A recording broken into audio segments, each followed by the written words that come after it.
2.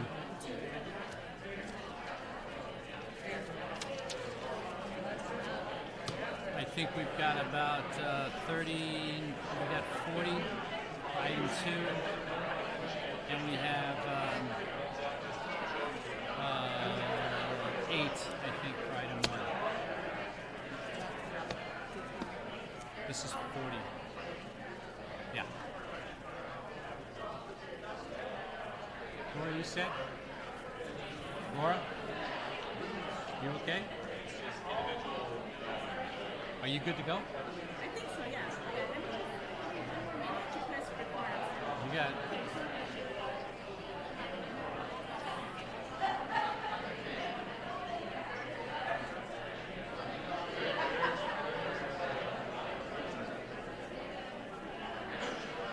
She's going to check one thing and then we'll get going. Happy Monday. How many cards do we have? Got 8 and 39. 40? 40. It's going to be more if you just control.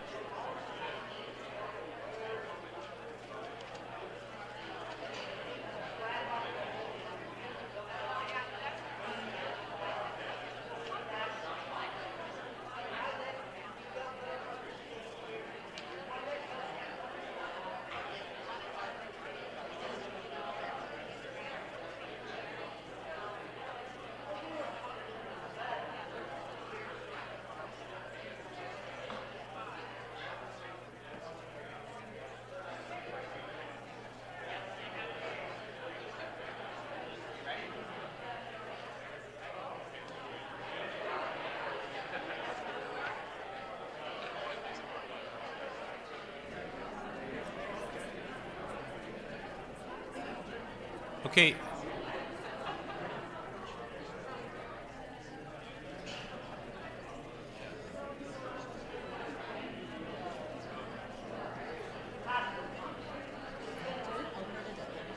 Oh, I don't.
Good evening. I would like to call this Planning Commission meeting of October 28th, 2019 to order. Madam Secretary, please call roll. Commissioner Rivera, Here.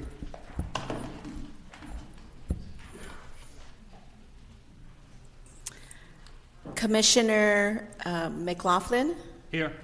Commissioner Contreras-Leo, Here. Commissioner Kano, Commissioner Nguyen. Here. Chair McLaughlin, we have a quorum. The meeting can begin. Thank you. Will you all stand for the Pledge of Allegiance?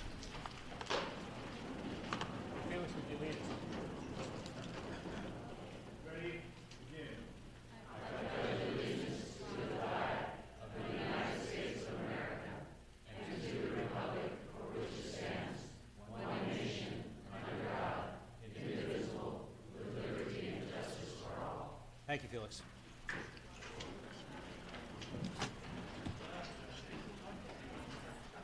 Okay, I'd like to just do a little housekeeping here and make a few announcements. First of all, we have 2 very detailed items on the docket this evening. We appreciate your ability to help us get through the agenda. We are going to stop the agenda at 11 p.m. If we haven't done both items and haven't completed both items, we will continue them to tomorrow evening at 5:30. But our intention is to complete the two items this evening. I would also like to make a public comment. Please be sure you completed a speaker card and submitted it to staff outside the council chamber. You have been issued a number. Right now, we have, just so you understand, for item number 1, we have 10 speaker cards that have been handed in. If anybody else has an item 1 speaker card that they would like to hand in, please do so now. At the end of the cards, when we finish these cards, we're done with the public comment. On the other docket item, we have over 40 items with the second item on our docket. And again, if you haven't submitted a card, please do so now. At the end of the 40, we're closed. Public comment is complete. I will outline the process of a public hearing for those so everybody understands what to expect. Staff will provide an oral report and answer questions from the commission. The public hearing will be opened. The applicant will make a presentation limited to 10 minutes. Members of the public will then be called to speak. Individuals will have a limit of 2 minutes. Designated speaker, if you yield your time to another person, if 3 people yield their time to a 4th person, you'll have 8 minutes. We'll do that up to 10 minutes, so 4 people can yield their time to 1 speaker. And we'd like to, if we can do that in any case or any way, that would be great, because it would help us expedite the process. The applicant will be given an opportunity to respond to the comments made by the audience, limited to 5 minutes. Public hearing will then be closed. Discussion and proposal will return to the commission with formal action taken to approve, conditionally approve, deny, or continue review of the application. Please consider the following suggestions when organizing your comments. Name, please state your name and address. Position on the item. State whether or not you support or oppose or are neutral to the item. Testimony, please make your statement include all pertinent facts within your knowledge. Avoid gossip, emotion, repetition, and clear, concise, non-repetitive argument is most effective. Public comments. At this time, does anyone in the public have a public comment on a non-agenda item? We have not received any cards. No one else?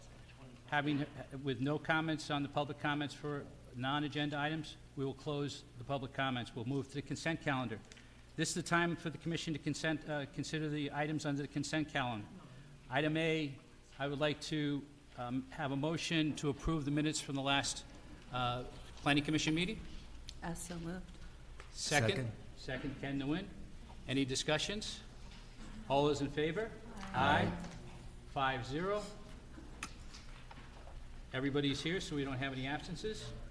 We'll move to the business calendar. The formal action of the Planning Commission shall become effective after a 10-day appeal period, unless the City Council holds a public hearing on the matter. Then the formal action will become effective on the day following the hearing and the decision of the City Council. An appeal from the decision or requirement of the Planning Commission must be filed with the Clerk of the Council and a copy sent to the Planning Department within 10 days of the date of the Commission's action. The appeal may be made by any interested party, individual, or group. Moving to the public hearing, now is the time to consider item number 1, Site Plan Review number 2019-01 and Density Bonus Agreement number 2019-01 for the project located at 114 East 5th Street and 117 East 5th Street. Does any at this point in time, recommendations on this matter will be forwarded to the City Council for final determination? Does anybody have anything to disclose with regards to having any discussions with the applicant? Or If we disclose them the prior time, if we you don't need disclose to it the prior disclose them time? again. Correct. If you disclose them the prior time, you don't need to disclose it again. No? Ken? I received the request for the meeting by Ms. Pam Sapero, but I did not meet with her. Okay. And then I did have a discussion with Councilor about this. Okay. All right. Anybody else? Same thing, just a phone discussion with Pam Cepero about the project. Okay. Actually, I had a text about. Okay. All right. And I did receive a text myself from Pam Spetta, so at least at this point in time, we have it all, everybody's taken care of. All right. Ally, your presentation.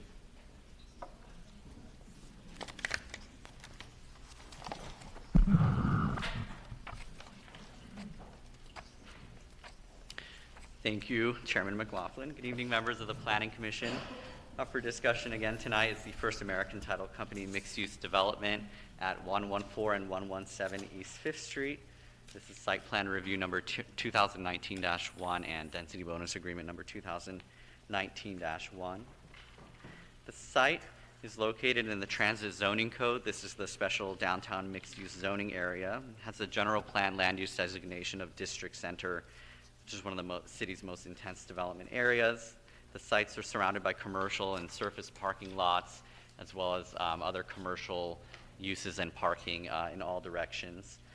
Tonight's project requires approval of a site plan review and a density bonus agreement recommendations, which will be forwarded to City Council.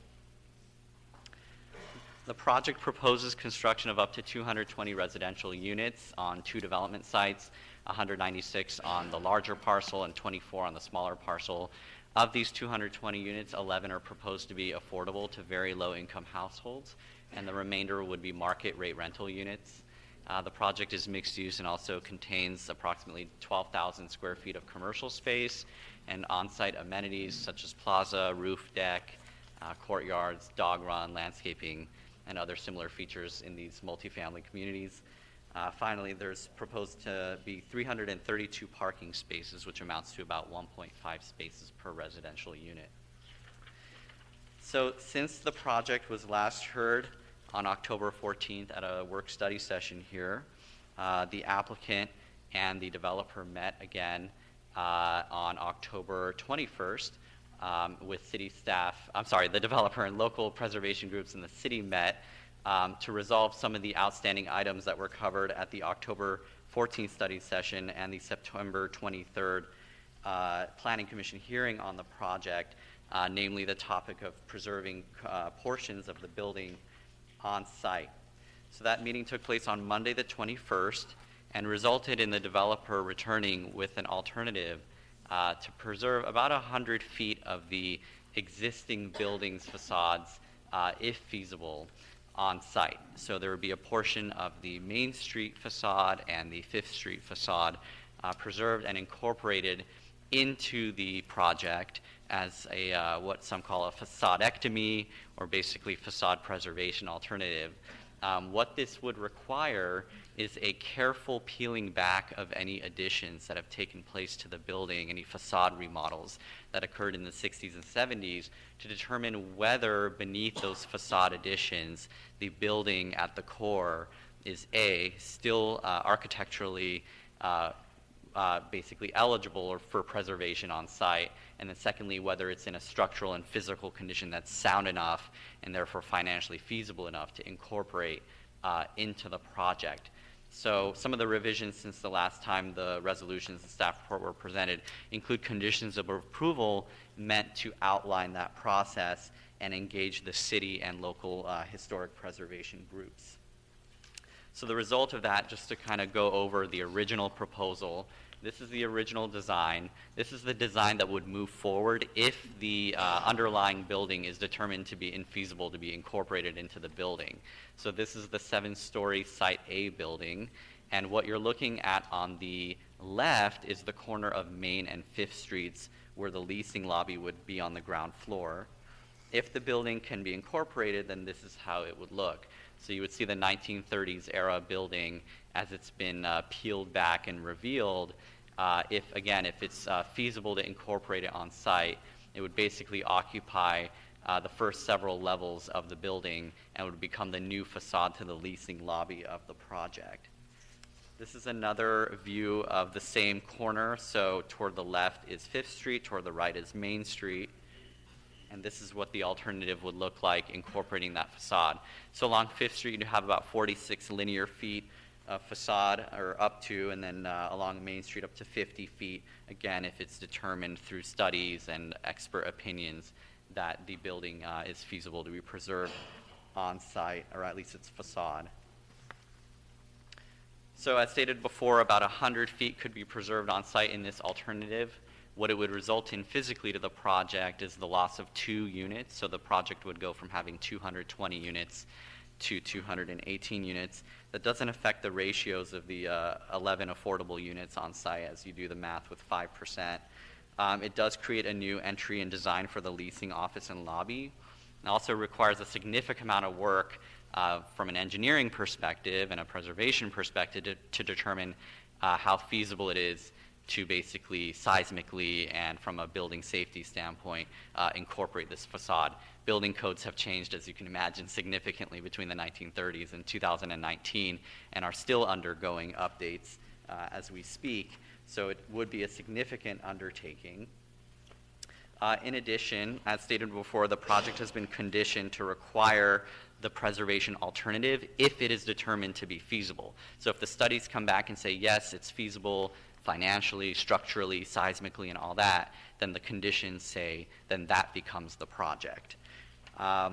This also includes an attempt or an effort to include any interior elements where feasible and appropriate. So the developer has committed to carefully evaluating whatever may be inside the building and where appropriate, incorporating them, and if not part of the overall branding and marketing, or if the interior conditions are such that they can't be preserved on site, then they would be made available for salvage or relocation. In addition, these conditions are meant to ensure an open and transparent process through all this. So the condition would require 5 days advance notification before any sort of site peeling starts to happen to the city and local preservation groups. And then once that peeling happens, it has to be monitored by folks who specialize in this sort of facadectomy of preserving facades on site. And then when the reports are prepared, there's time frames built in to allow everyone ample time to review those reports and come to a consensus on the feasibility of basically incorporating these facades into the project. Since the project also last came for public hearing, the EIR addendum that was prepared for this project has been updated with additional details on the site and the building and other technical forms that needed to go with it. So in analyzing the project, it does meet the goals and objectives of the Transit Zoning Code and the city's Housing Opportunity Ordinance. The Transit Zoning Code is meant to encourage mixed-use developments in downtown, and the Housing Opportunity Ordinance strives to create opportunities for mixed-income residential communities. Since the Housing Opportunity Ordinance was last updated in 2015, this is the city's first project that would actually be a mixed-income development. All other projects so far have essentially paid in lieu fees or have been 100% affordable under different programs. So it would provide 11 affordable units to very low income households, which makes it eligible for what's called a density bonus agreement, which the state says in the interest of solving the state's housing crisis and providing attainable housing for different households. In exchange, you get different incentives and concessions from development standards. And the applicant has chosen to exercise their state right to basically seek a reduction in required parking to meet the code requirements for that of 1.51 instead of the Transit Zoning Code's requirements. In addition, the environmental analysis of the project shows that the EIR addendum is the appropriate document for the project. And again, as stated, it's been updated since the 2013 meeting, September 23rd meeting to incorporate some extra details on the site.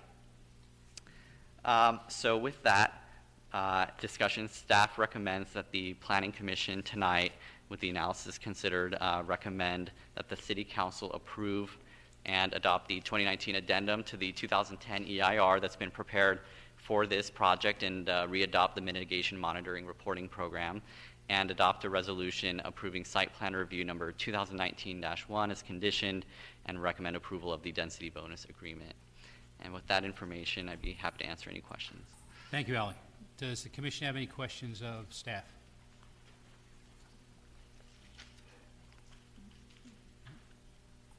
We're good. Thank you, Ali.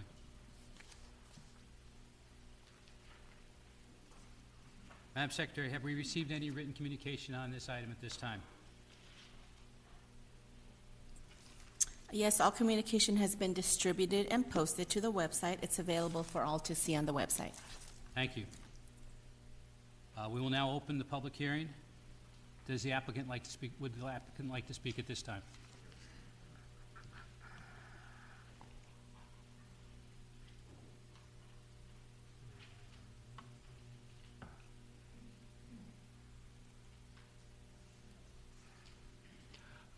Thank you, Chairman McLaughlin. Good evening, Planning Commission. I'm Michael McCann. I'm from Toll Brothers Apartment Living. Been up here twice already. You've had a chance to see the video. We've talked a lot about the project. I know you got a full agenda, so frankly, I'm going to be pretty darn quick up here. Mostly what I wanted to talk about are the amenities and the landscape plan that we've begun to pull together for this opportunity, and then a quick note on the retail.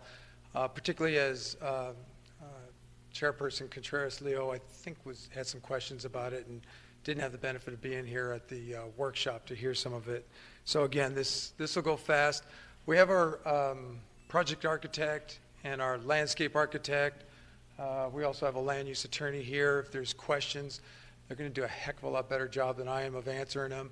I'm going to butcher their slides. They'll probably never forgive me for it, but in the interest of time, start here. Just the green is to show you the amenity spaces that are outward facing to the community, except for the very middle. There's the courtyard.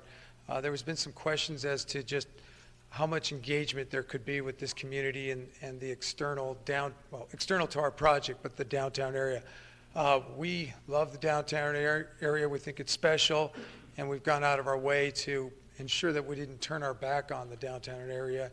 Instead, created multiple opportunities for our residents to engage with that environment.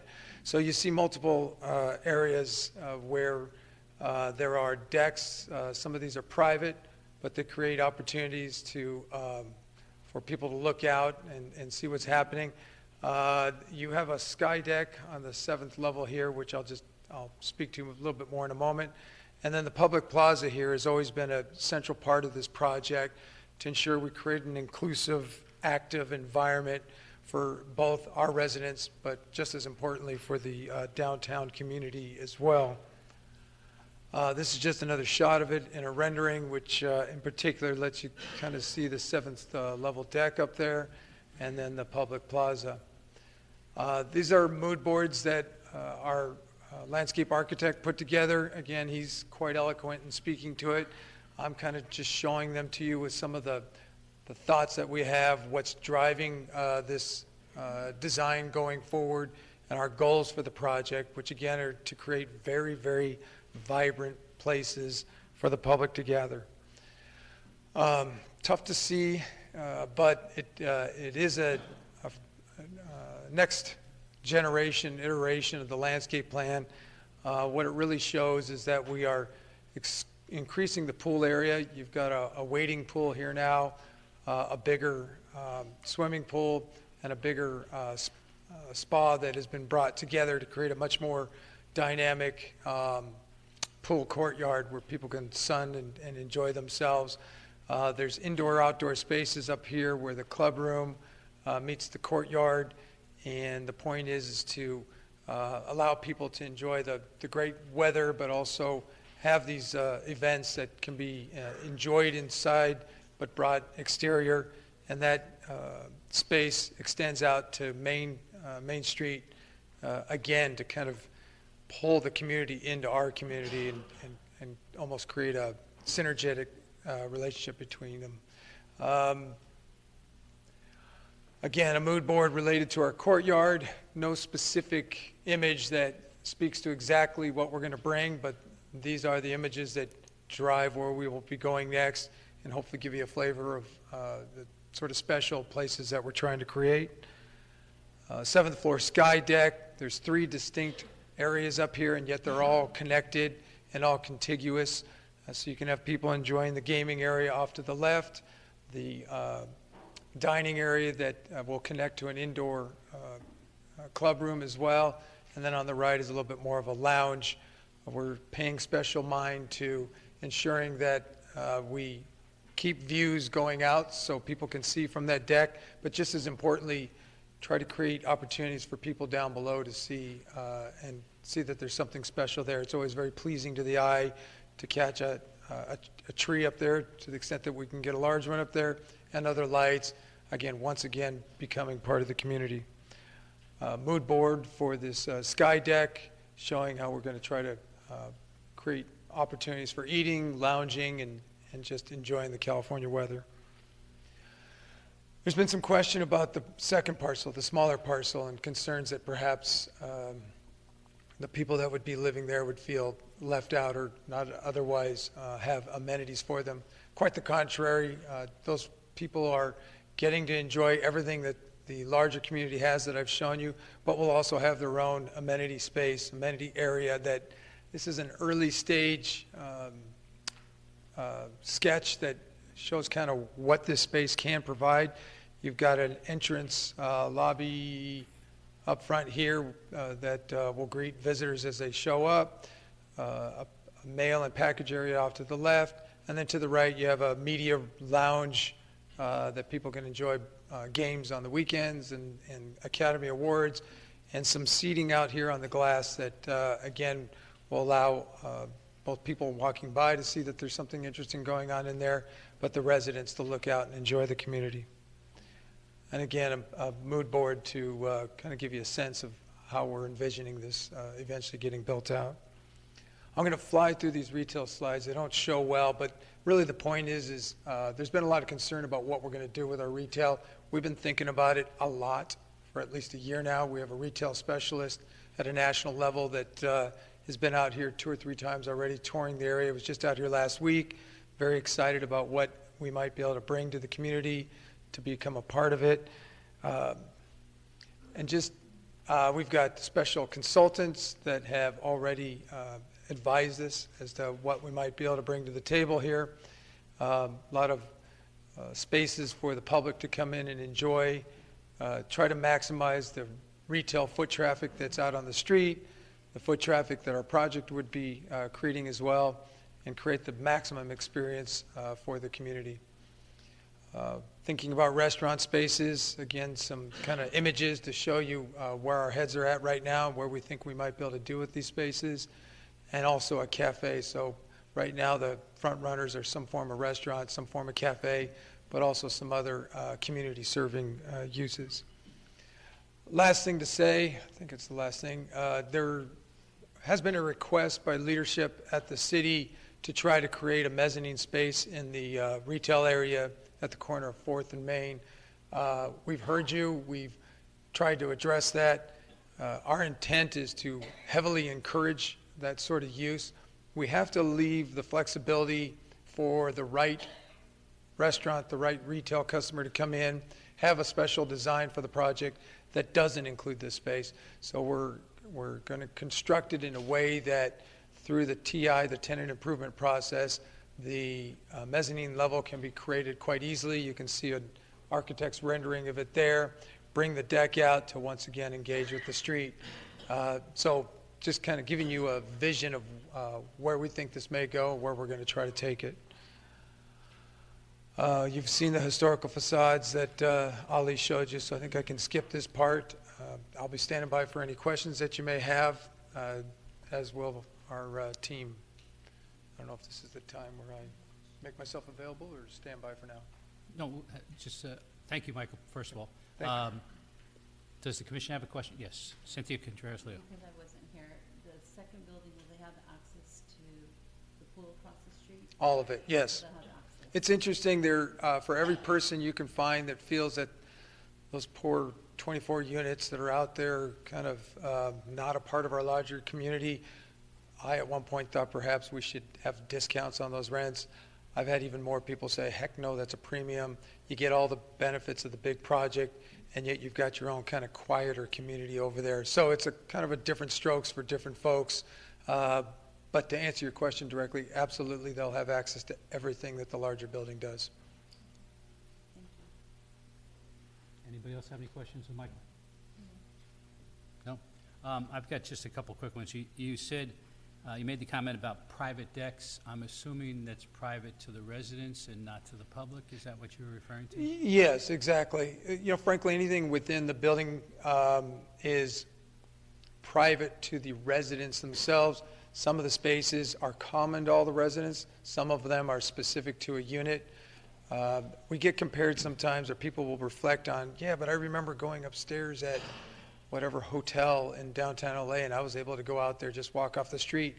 There are very, very different requirements, very, very different expectations between where you live, what you expect from a security point of view, and public hotel areas. So, yes, those spaces that I was referring to are private to the unit, and everything would be specific to our community. We do have a condition by which we would invite a nonprofit to enjoy the Sky Deck area 4 times a year. It's meant to give back a little bit to those nonprofits so they can enjoy it as well. But that's going to be kind of managed by our property management group. Okay. Another question. We kind of went over briefly the parking arrangement was at 1.51 alley, I believe, at this point in time. But again, that's lower than what we have as a standard at this point within the city. And we've talked about having off-site parking arrangements and a parking plan. And I'm assuming that that's still part of the developer's agreement that's happening? Correct. So as a project, the parking management plan that's in the packet illustrates exactly what you're referring to, that in the event that 1.51 is not found to be satisfactory for the site, then they have a tool belt of measures to take in progressive order that would alleviate the problem through valet and then arrangements with the city for off-site spaces to So raise. that outline is in the developer's agreement right now? There, in the development agreement, it's still in draft format, the one that's included in your packet, but the parking management plan is a part of the staff report as Exhibit 13. Right. Yeah. Okay, I just clarify and make sure of that.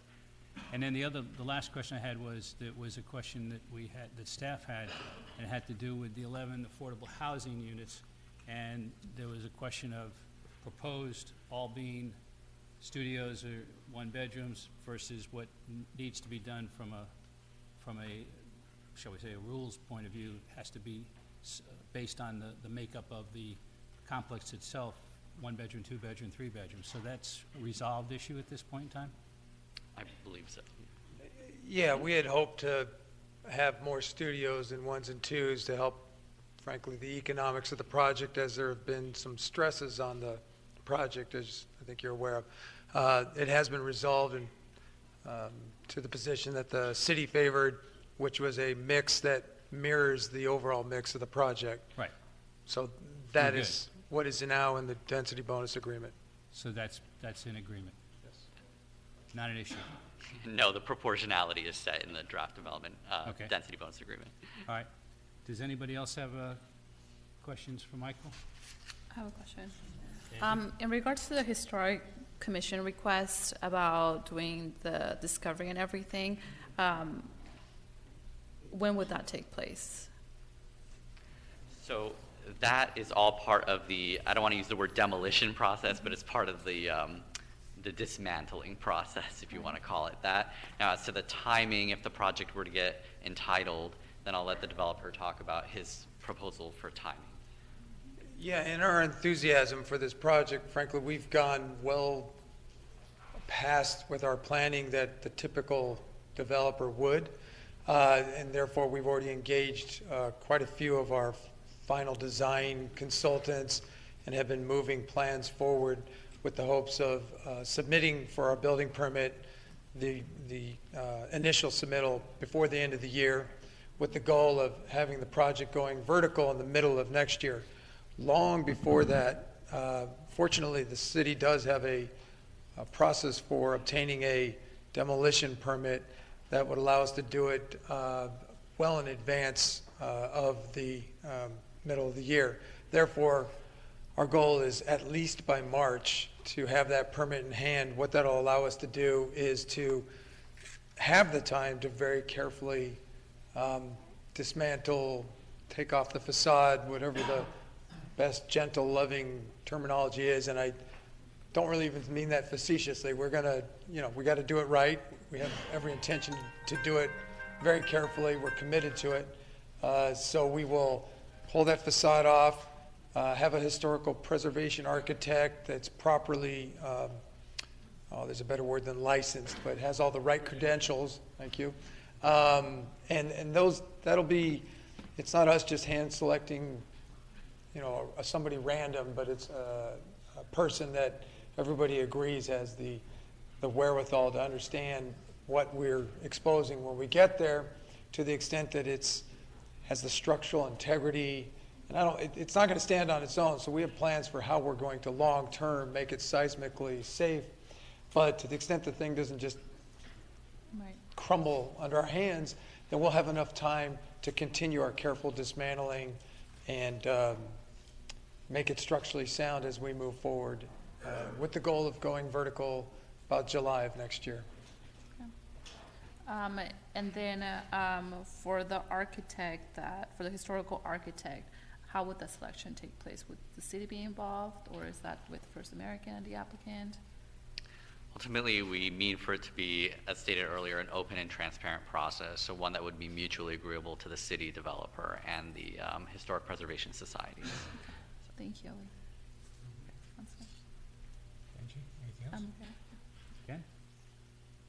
Ken? I'd just like to say, Michael, I do appreciate the fact that, you've gone the extra mile, so to speak, when it comes down to working with the organizations and the groups, the historic groups, to put forth a plan that, seems to work for everybody at this point in time. So, please accept our support on that, and we believe that it's the right thing that's being done, and we're glad that you're taking care of it. And hopefully we'll be able to see an end to it sometime around March when we do the peel back. I'm looking forward to it. Thank you. All right. Good enough. Thank you, Michael. I will move on to the public speaking cards. Diane Franken.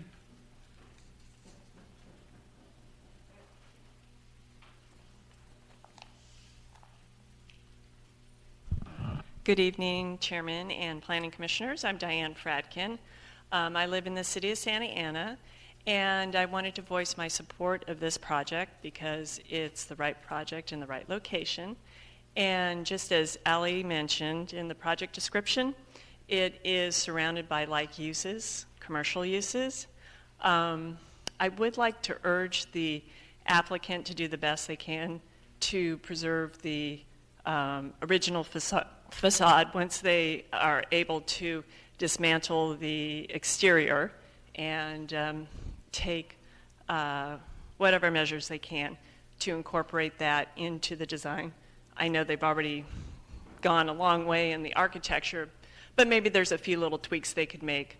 So basically, this is a perfect example of high-density housing in an area that doesn't have single-family residential, and we all know that agenda item number 2 is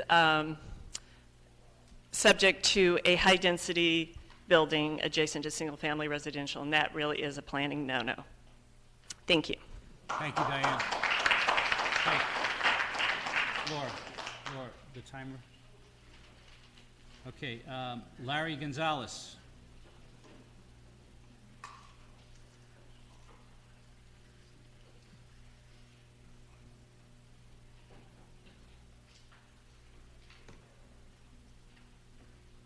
Good evening, Chairman and Planning Commission.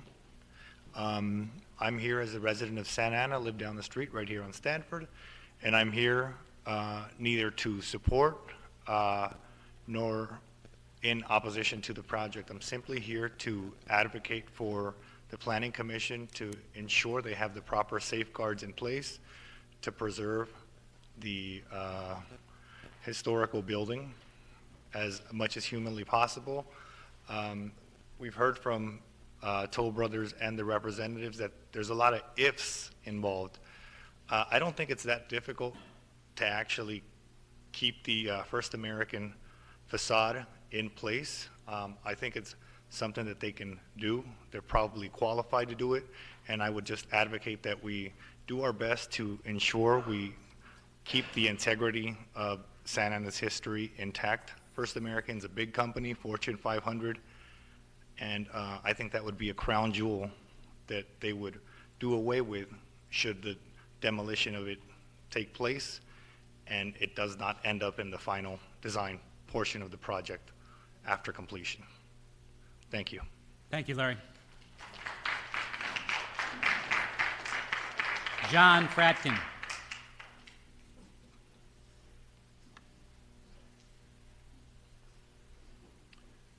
Good evening, Planning Commission. I also would like to speak out in favor of this project, and my presence here and that opinion, I suppose, is somewhat symbolic because I want to let you guys know that I don't always oppose high-density residential projects. This is actually a very good location for a high-density residential project. In fact, although I did not speak out in favor of them, I also didn't speak out against them. There are several projects, some of them are in the city of Orange, but almost on our border. Life at Aura, Life at Vita, the Toll Brothers 999 Town and Country, the Prisma, the 1110 project, and the 1,900 units proposed at Main Place Mall by Centennial. So I'm just saying that I'm okay with responsible development in the right location. And this is the right location for that type of building. It doesn't abut a single-family neighborhood, and it's downtown. It's adjacent to the 4th Street Market. I'm okay with it. Thank you. Thank you, John. Okay, Richard Gomez.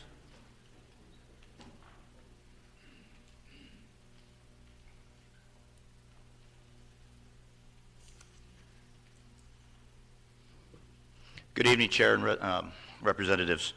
My name is Rich Gomez. I'm with the Southwest Regional Council of Carpenters. I am here representing and speaking for our members who reside, live, work, and recreate in the city of Santa Ana. We believe that our members will be negatively impacted by the environmental impacts of this project. We oppose the City Planning Commission approving the project and approving the addendum for this project. And here are a few reasons. Adoption of the addendum is inappropriate for the project since no project-specific environmental analysis has been performed. The project's addendum tears off of the 2010 EIR for the city's transit zoning code, which never analyzed this specific project.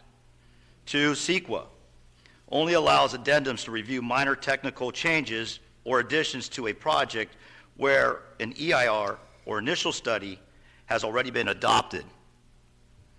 3, here again, no EIR or initial study has ever been performed on the project itself. Moreover, the addendum concedes that the project will have significant environmental impacts that were not analyzed in the EIR for the 2010 Transit Zoning Code. 5, the public deserves an adequate opportunity to review and comment upon this project. The city's illegal use of an addendum for this project deprives the public of this opportunity, particularly with regards to cultural significance to the First American Title building on the site. In closing, the project fails to comply with the city's general plan, which requires that units within the transit zoning code area be built for larger units intended to accommodate larger families, and also sets targets for the number of affordable units to be built within the city. However, the project builds only studio, 1-bedroom, and 2-bedroom units. No 3-bedroom units or other types of housing targeted towards the larger families are included within the development project. Finally, it is unclear, based upon the city's analysis, in the conclusion of the 11 units very low income puts towards the path, city on the path towards achieving compliance with the regional housing need allocation goals for every low income. Thank you very much. Thank you, Rich. James Kendrick.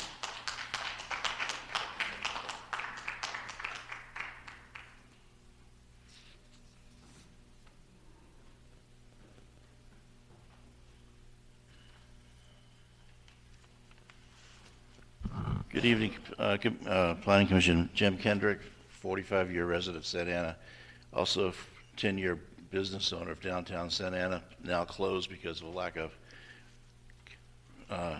residents downtown. And how many restaurants have closed in the last month because of a lack of residents downtown? So I'm in here supporting the Toll Brothers, and it's time that the city learns to grow up and be a city. So I'm here in support of the Toll Brother project, so we can add some residents downtown.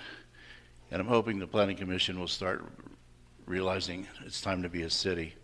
And other projects coming before you in the future, we need to be a city and think about being a city.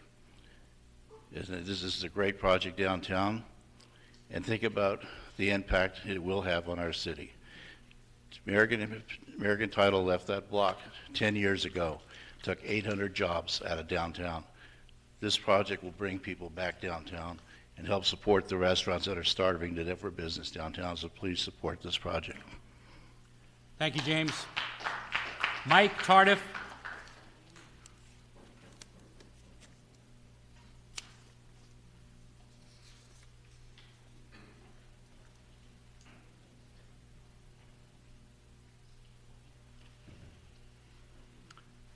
Good evening, Chair McLaughlin and Commissioners. I ask you to require the developer to live up to the letter and the spirit of the city's Transit Zoning Code Specific Development Number 84 regarding historic preservation concerning the beautiful 1931 Art Deco Orange County Title Building. According to the Transit Zoning Code, the standards of this zone are intended to reinforce the form and character of pre-World War II buildings through restoration, rehabilitation, and context-sensitive infill. Little of what the developer has presented lives up to that requirement. There's speculation as to whether the Art Deco facade is remaining under the 1960s application of metal cladding. There would be no logical reason for the owner or cladding contractor to go to the very expensive process of chiseling off the Art Deco. Most assuredly, the history, art, and culture of the structure remain intact. Apparently, there is an understanding with the developer to possibly save one side and another partial side of the building, dependent on the developer's largely subjective agreement to do so. Keep in mind that the developer's historic specialist described this fine example of Santa Ana's history and the first American company as historically insignificant. Prior to approving entitlements and permits, I asked the Commission to require the developer to, number one, verify that the Art Deco facade is indeed preserved behind the metal cladding. Number two, present to the city fully engineered and detailed architectural drawings of preserving the proposed portions of the building. The history, art, and culture of Santa Ana's downtown is too important to leave to the subjective determinations of any developer. Thank you. Thank you, Mike. Adam Wood.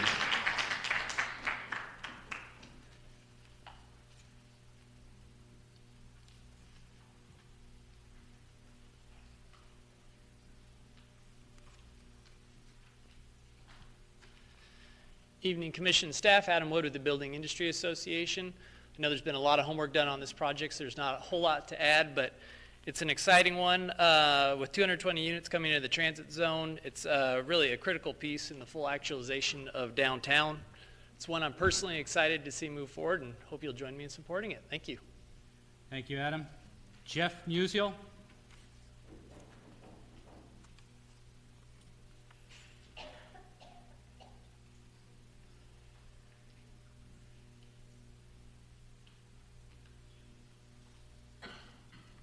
Hello, Chair and Commission, and just speaking to the larger issue of homelessness. We are at not homelessness, but housing and housing crisis that we are in the state, rising cost of living, rising rents, and I'd like to give my support for this project because we need more housing like this. It seems like a great project.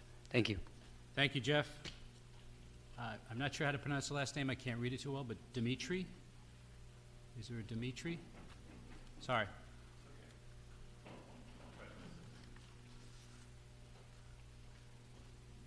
Hi, good evening. I'm a resident of Santiago Park. I know this is not in Santiago Park, but it looks like the perfect building for that area. It's not in a residential area. We're not asking for any special permits, rezoning. I think the developer's really thought out a lot of things, and he's come up with a plan where we're still not sure what we're looking at on 2525 Main Street, but I'm just here to support that. I'm not against,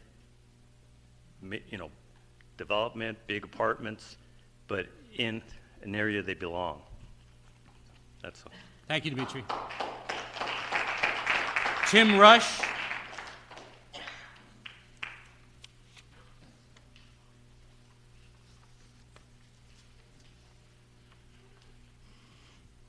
Good evening, Commissioners. I suspect you all got the letter that I drafted today asking you to support this. And of course, we've come a long way since we first engaged with the developer. I've taken a lot of grief from the preservation community because they feel that we're not engaging in preservation. Well, given where we started, and how much work had been done by the developer. And as I've said before, unfortunately, the developer was the victim in this scenario. The other victim was the preservation community, and that was all unnecessary. Staff wrongly led the developer down the wrong path. Here you had a site that was surrounded on all four sides by 3 different historic districts. We're fighting the same battle today that we've been fighting for 45 years with staff, and that is really disappointing. And I hope they get the message loud and clear. Preservation folks are here, and it's about time that you start engaging with them and stop treating us like we're the red-headed bastard stepchild of the community. And I think this developer is going to wind up with a project that's going to be much more admirable and will wind up as a landmark development in the community in all of Orange County. Now, yes, it's unfortunate that we're only going to wind up with the old Orange County Title Building facade on Main and about half of it on 5th Street, and the vast majority of the building will not be preserved, and we'll lose the Albert Sheets period commercial building next door. But given the amount of work that had happened by the developer, I think this is a good compromise. So I'm not completely happy, but again, given where we started, this is a compromise that I think we can live with. And I want to thank the developer for reaching out and turning around. So thank you very much. Thank you. Jean Shine. Jean?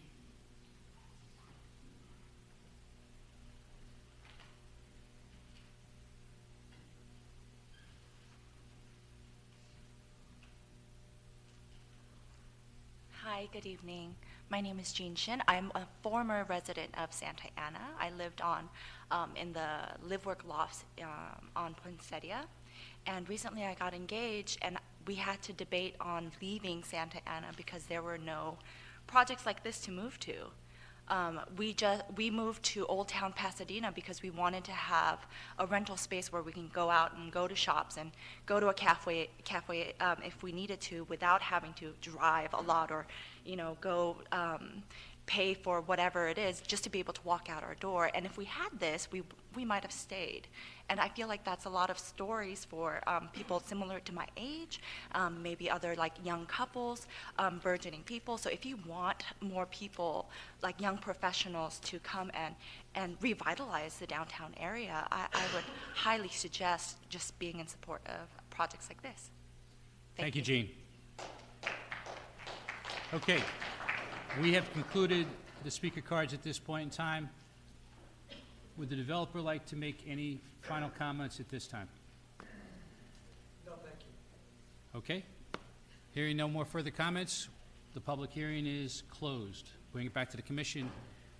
Anybody want to discuss this on, or make a motion? Don't jump. up I'd at like to once. make a motion to approve and adopt the 2019 addendum and adopt a resolution approving the site plan review number 2019-01. And approve the density bonus agreement 2019-01. Okay, we have a second from Cynthia Contreras-Leo. Any discussions on the item? Okay, hearing none. All those in favor? Aye. Opposed? 5-0. Thank you. Appreciate it, Michael. Thank you.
I don't know how you can be so.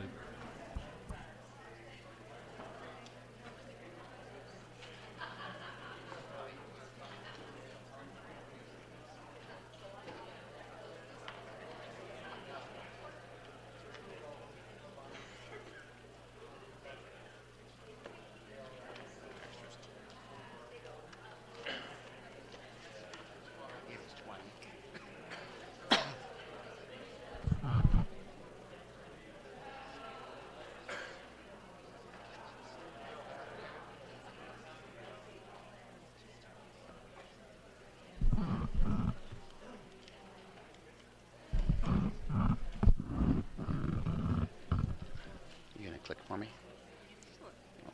I can actually do.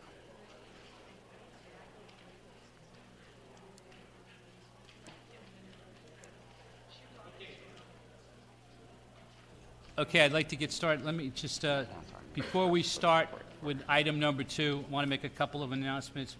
One is that we have a court recorder who will be recording the entire item from the start to finish. Just want to make people aware of that. And it is now about 6:30, and I think what we'll do is around 8 o'clock, depending upon where we are, but around 8 o'clock, I'd like to take a 5 or 10 minute break for everybody, so we can take care of that. Also, just like rabbits, we've multiplied in size with regards to speaker cards, and we're up to about 50 or so, but some of them are actually longer than just 2 minutes, so we've got quite a bit to talk about at this point in time. At this point in time, I would like to consider the item number 2, Final Environmental Impact Report, number 2018-01, Development Agreement number 2018-01, General Plan Amendment number 2018-06, and Amendment Application number 2018-10 for the project located at 2525 North Main Street. Please note, any recommendations on this matter will be forwarded to the City Council for final determinations. We have everybody's card at this point in time. Would anybody like to make any commissioner make any disclosures at this point in time? Felix? Go ahead. I met with the applicant, Mr. Pansapetto, and members of the committee at Central Park. Okay? I received the text message from, You need to speak up a little bit. Bring your microphone a little closer. I had the opportunity to meet with members of the neighborhood, the applicant, and Ms. Pam Cepeda. And I met with Dale Helbig. Okay? Anybody else? Ken? I received text message from the applicant, and also I have met with the representative from neighborhood, Mr. Dale Havitt. Okay? Mr. Dale called and we spoke on the phone. Okay. I had a text message from the applicant. I did not respond to it. And I also had a conversation with Dale Halvick. So I think we've taken care of everything on that one. With that, Selena, it's yours. Or Actually, Vince, thank you, it's- Mr. Chairman. Vince Fregoso, for the record there, for the Selena Kelleher to my left here, and I will be giving you the presentation today on the 2525 project. It's one you've seen on a few occasions here. Selena's going to give you the overview of the project details. I'll come back in a few minutes and give you an update on the entitlements that are needed. And with that, Selena's going to talk to you for a little bit about the modified project that's before you this evening. Thank you, Vince. Members of the Planning Commission, just for the record, the project site before you is 2525 North Main Street. It's at the northeast corner of Main Street and Edgewood Road. To the north, we have Santiago Park and an office building. To the west is the Discovery Cube, and to the south and east is a single-family residential neighborhood known as Park Santiago. This project has been before the Planning Commission previously several times. Starting from early 2019, earlier this year, it was before the Planning Commission as a 496-unit project. That received a recommendation of denial, and that recommendation was forwarded to the City Council for consideration in February. There were 2 public hearings held at the City Council level, and after receiving public comments, the Council expressed concerns with the 496-unit project density, the height, which was 5 stories with mezzanines and massing of the project with the 8-level parking structure, the parking ratio proposed, traffic and overflow into the neighborhood, and overall lack of neighborhood support for the development. With that, the council remanded the project back to the Planning Commission, and after the applicant would meet with staff and the community. That did occur between March and June, and this project was most recently before you in August of 2019 as a 347-unit project. That project resulted in an impasse at the Planning Commission, as you recall, and it was in the process of being scheduled for a City Council meeting. However, in September, the applicant advised staff that they would be submitting an application for a modified project. They also met with the had a neighborhood meeting with the community on September 5th, I believe it was, or 9th, and overviewed the project. After that, they submitted their formal application to the city with the modified project, which I'll overview tonight. So here's the modified project as proposed. It's been reduced to 256 units with a density of 58 dwelling units per acre, which is calculated based on the site area specific to the multifamily development. It's proposed with a parking ratio of 2.0 parking spaces per unit, which is 511 total parking spaces. The unit mix remains at a 70-30 ratio, with 70% being studios and 1-bedrooms and 30% being 2 bedrooms and 3 bedrooms. The height is tiered again on the east from 2 to 3 to 4 stories, so the overall total height of the residential buildings is 4 stories. It retains amenities that are typical of a multifamily development, so the leasing room, club room, and amenity deck. One of the big changes in the project has been that there has been an addition of surface level parking lots, which has resulted in an increase of the east and southern setbacks as measured from the existing property lines. The surface level parking lots I'll be referring to are divided up into an east side and a south side. The east parking lot has 104 parking spaces and the south has 180. As a result of the reduction in the overall unit size, there was also a reduction in the overall amount of common open space. And Last, the applicant did discuss and propose a lot line adjustment. This is an administrative process that is processed at staff level. It is not before the Planning Commission or City Council for consideration. So here I'll just highlight some of the major changes of the site plan. So they retained the overall shape with courtyards and design of the original project, but have pushed the development towards the northwest side of the development site. The setback on the east has increased to 90 feet, which is what the existing two-story office building on the site is. The setback on the south, as measured from Edgewood Road, would be 134 feet. And the project entry has been revised with 2 entries. One that would be shared with the park and with the residential development, and a secondary entry which is further to the south, closer to Main and Edgewood Road, which would provide access to the surface level parking lots. There's also a rolling gate between the 2 parking lots, which is shown on the top of the screen, and emergency vehicle access from Edgewood Road. Access only, I'm sorry. And here, just to highlight the number of parking spaces for the multifamily development. So there's 104 parking spaces on the surface level parking lot to the east, and 407 parking spaces in the tiered or the multi-level parking structure. And that brings the total number of parking spaces to 511 spaces, which is 2.0 parking spaces per unit. This does not include the 180 parking spaces on the surface level parking lot, which is closest to Edgewood and Main.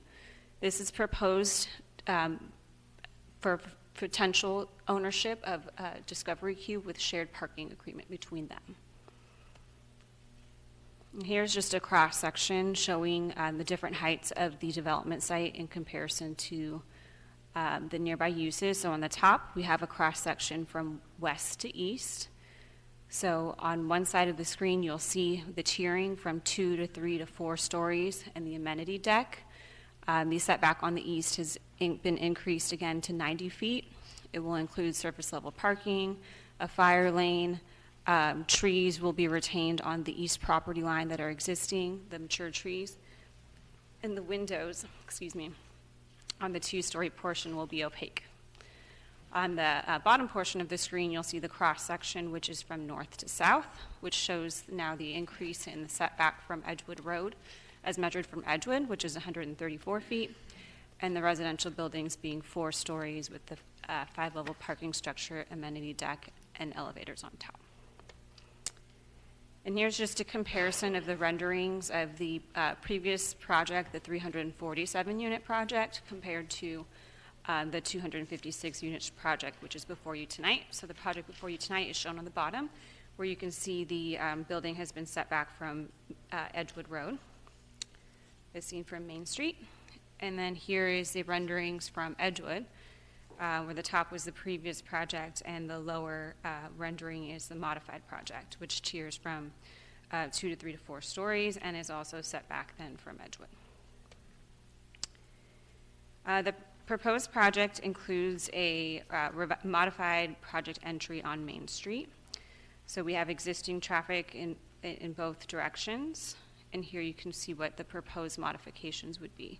It would be shifting the location of the signals and crosswalk of the southern leg of on Main Street, and including new curb and sidewalk to close the entry of the east leg of Walkie Way and Main Street at Santiago Park. And then also they would be working with the Public Works Agency to modify the median to allow turn movements in both directions on Main. And before you tonight are 4 entitlements, as same as the previous project: the EIR, the General Plan Amendment application, and development agreement. In regards to the environmental impact report, this process started about 1.5 years ago when the notice of preparation was released in February. We then proceeded to the draft EIR, which was out for public review in August of through October of 2018. And this was prepared in regards to a 496-unit project with the 5 stories with mezzanines.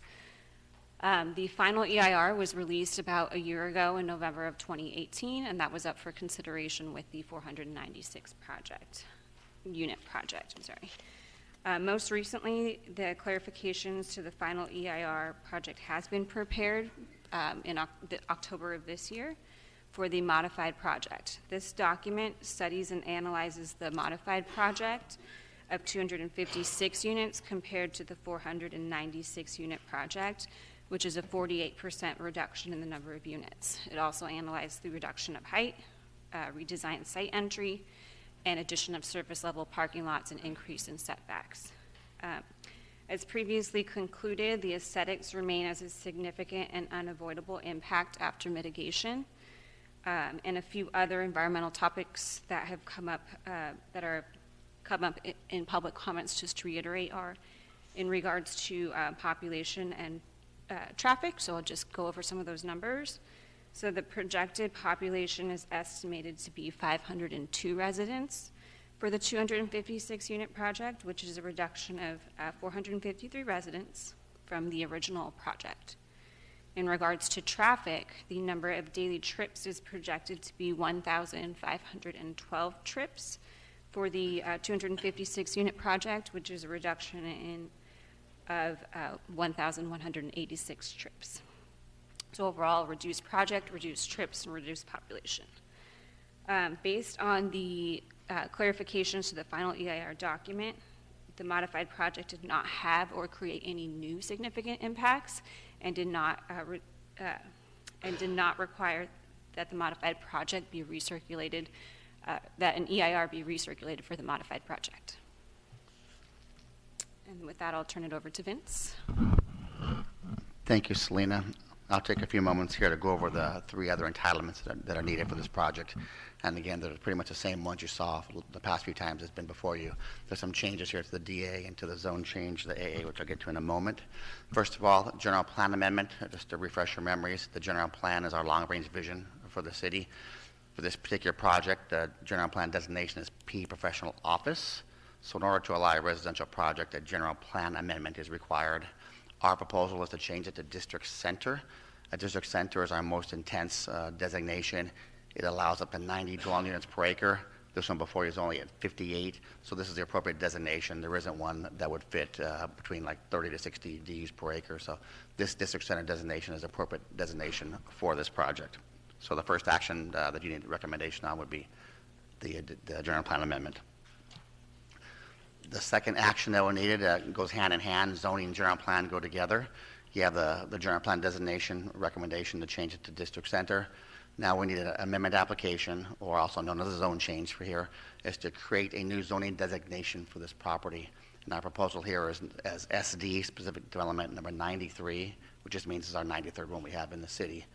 And what's unique about this one as opposed to the last time is because the project has changed, we're asking to create 2 zones here, a zone 1 and a zone 2. So within the zone 1, which is on the upper part of the screen there, which is a development project, this SD will include all those different elements that Selena had mentioned earlier, such as parking, height, setbacks. All those will be incorporated into the SD, this document there. So 90-foot setbacks, the number of parking spaces, all those are in that zone 1 for this particular project. Then we're going to create proposals create a zone 2, which will be a parking zone only. The only type of permitted use out there will be allowed for parking.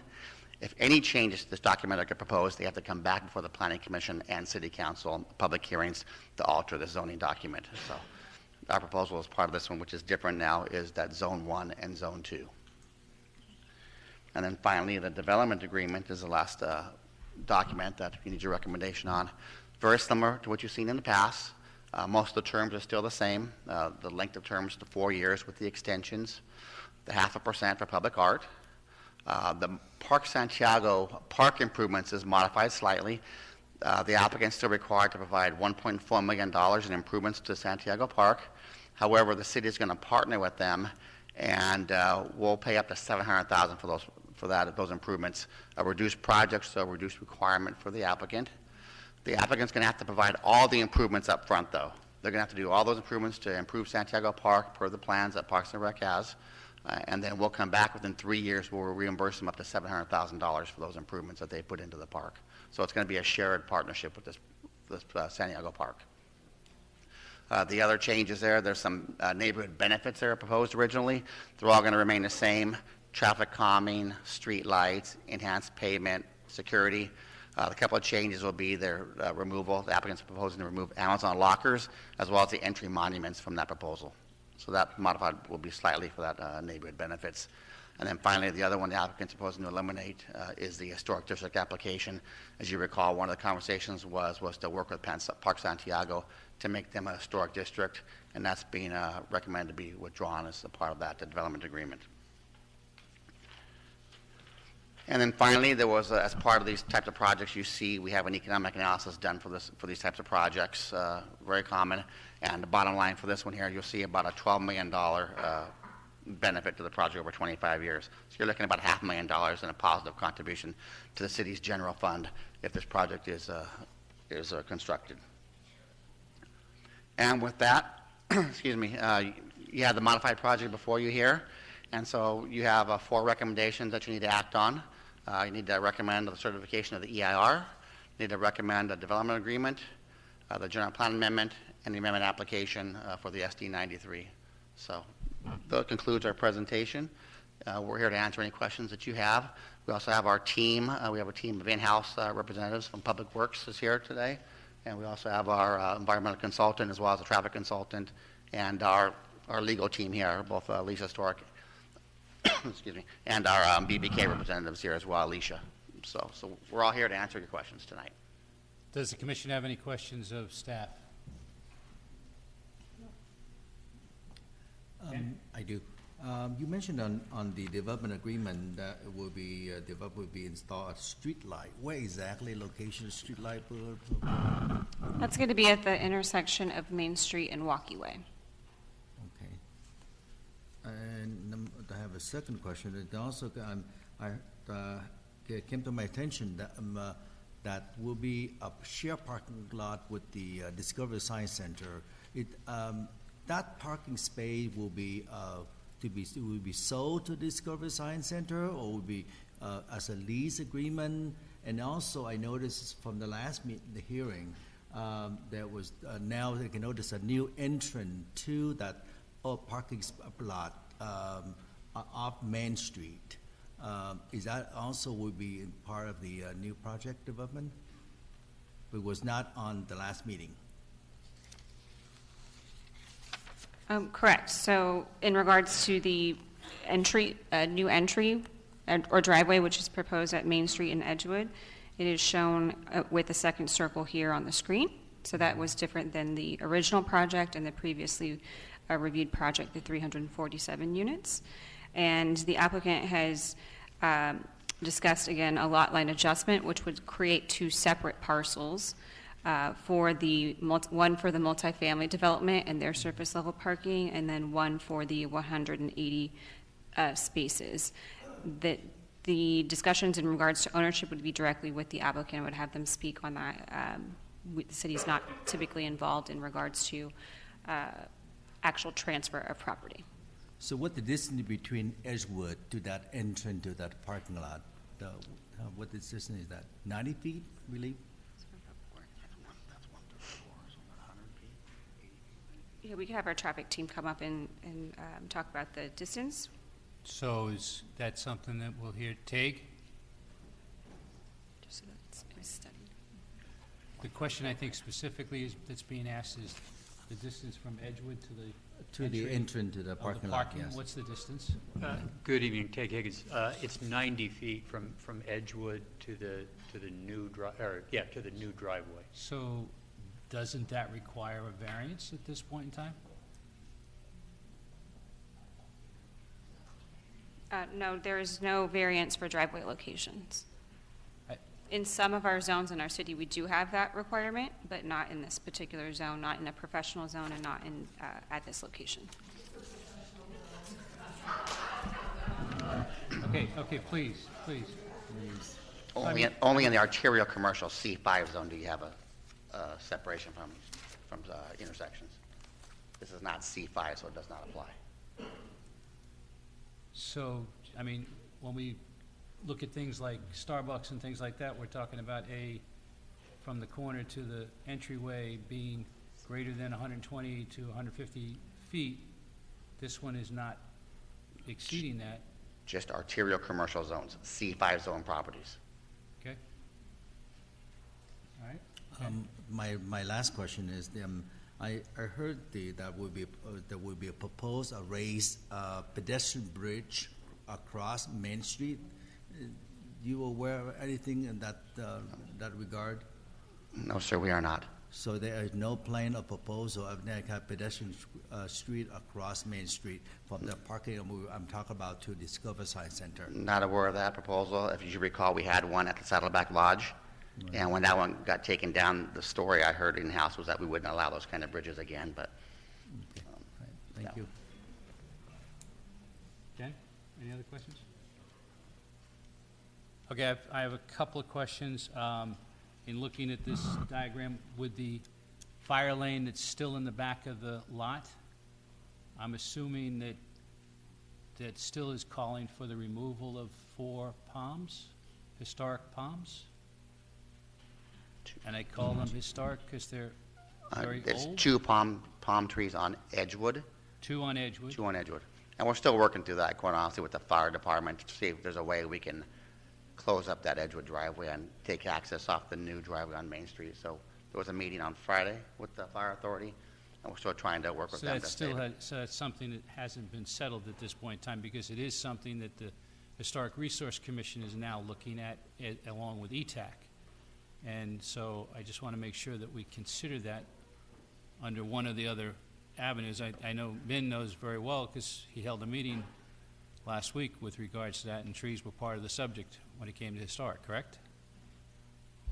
The Historical Commission discussed the possibility of looking at preserving trees in the city. Right. So it was a discussion on preservation, but any proposed changes will still need to go through the amendment process and ultimately be decided by the city council. Yep. Got it. And then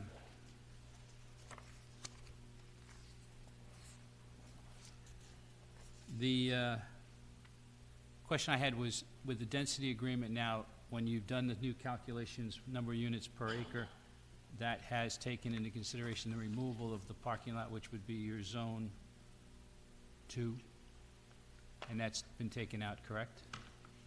Correct. So the density was calculated at 58 dwelling units per acre. If it was calculated for the entire site, as proposed right now, which is 5.93 acres, or existing 5.93 acres, it would be even lower at 43 dwelling units per acre.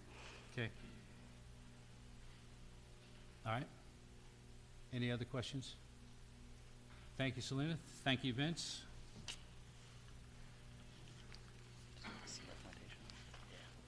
Madam Secretary, have we received any written communication on this item?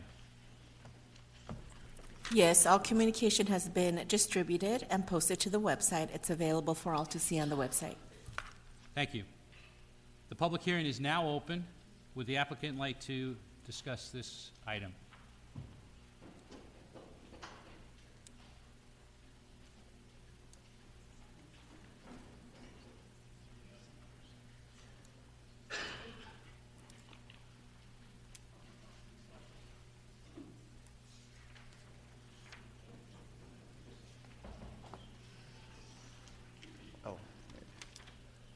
Also, just as a matter of formality, I will call out numbers 5 at a time, so that each time we can have people waiting, and then keep the process moving.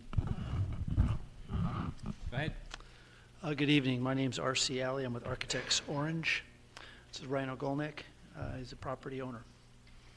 I will present the project to you tonight. Selena did a great job of presenting the changes, so I'm just going to walk you through them. I'm going to try to do it quickly, so I don't repeat too much of what she's already said. So I just want to start out and tell you, just kind of show you a little bit of the differences between the previous design in the lower right-hand corner. You should have handouts of all of these that I have on the screen, by the way. and the current design in the upper left. So you can see those are from the same vantage point, and you can see the difference on how the project looks if you're looking at the corner of Main and Edgewood. And basically, in the lower area, the entire right section of the building is gone. Just to refresh your memories, we have reduced the project from, over the course of time from when we first submitted, from 6 stories down to 4 stories. The project has been reduced from 496 units to 347 units, and then from 347 units to 256 units. I'll just run you through the different scenarios, and if you have any questions, please feel free to ask. This is an aerial looking at the site. The site's on the right, and you can see it opposite the Discovery Science Cube. These are the meetings that we had with the neighbors. We had a series of them, March 4th of 2019, March 28th, March 30th, June 6th, and the last was September 5th, 2019. This just is a brief run through on the reduction. We started actually at 517 units initially. We reduced it to 496, reduced it to 347, and reduce it to 256. On the overall site, the density, as Selena mentioned, or Vince mentioned earlier, is 43 DU per acre. The neighborhood requests, I went through these last time, and these are still intact. We still have the back walls, up 8-foot-high masonry walls, CMU walls. We will decorate them at the owner's request on the inside. We're also leaving the existing trees that are healthy, and we'll be replacing those. If there are any gaps, we'll be replacing trees in those gaps. The setbacks, again, have increased to 90 feet on the Park Santiago side, and 135, 134 feet on the Edgewood side. Our east-facing windows of the building will be obscured. In terms of construction concerns, we will be erecting sound barriers, have a dust abatement program in place, and construction workers will not be able to park in Park Santiago streets. The amenities have been relocated from where they were originally on the Park Santiago side to inboard into the project. Trash collection is all inboard, and it does occur off the Main Street entrance only, so as to not disturb the Park Santiago residents. The entire project will be non-smoking. We do have a dedicated parking ratio of 2.0, as requested previously. Since we started the project, we again have removed the 5th and 6th floors. We've removed 2 levels of the parking structure. We've removed the rooftop clubhouse and fitness structures. The building mass and height has been reduced by 72%. The setback has been increased to 90 feet. The mass, has been reduced to a 55% reduction. And overall, we have removed 261 units from the project. If you do a site comparison side by side, lower left is the last site plan that we presented to you, 347 units versus the 256 units. Again, you can see we increased the setback from 66 feet to 90 feet on the Park Santiago side, and from 15 feet to 135 feet on the Edgewood side. Our entrances, again, Main Street for the multifamily building only. And there is, you can see the entrance that you asked about regarding to the parking lot. Again, you can see a comparison, upper right, 256 units compared to same exact shot for the 347 unit project. The current project, upper right, 256 versus the previous of 347, and you can see on the right of the 347, that whole building component has been removed. Again, same shot. This is on Edgewood. This is looking at the site previous in the lower left-hand corner, and now you can see with the significant increased setback of 135 feet, how the building is really pulled back from the street. This is the back, and you can see this is where it increased from 66 feet to over 90 feet. This is a quick section to show you the previous iteration of the project, as we started cutting it down versus the current configuration of the project. And the bold red line in the lower drawing represents where we were when we started the project and where we are currently now. I'll just skip through this. Conclusion and summary. We reduced the project size. We've increased the setbacks on the eastern edge and on the Edgewood edge. And thank you, that's it. Here to answer any questions, and also in relation to the concern for the two palms adjacent to the fire lane, we're certainly willing, if that's the case, to replace them with mature palms and possibly even add a palm or two if that's a condition of the commission. So, any question? Go ahead, Cynthia. So, from the cube parking, if you enter off of Main, you could easily go around the back of the complex, correct? There'll be no access on Edgewood. Okay. No. When you enter off of Main and you were to go and park in there, Yes? it looks like it's not closed off. You can go through. Correct. Those are single aisle parking on each side of the aisle. Yes, yes. So there'll be outsiders that can actually roam through the complex if It's gated. No, it is gated. it's gated? It's gated, yes. It's gated. I'm not sure you can see the screen, but it's gated basically, it's gated right where the Discovery Cube parking is and where the building, and as it goes behind the building, there is a gate at that location, and it's for emergency access purposes. So if they went behind the building, they can still go that way. Where would they come out? They cannot go behind the So building. they'd have to, no, I'm talking just driving. They cannot drive behind the building. That's for emergency access. There's a gate there at that location.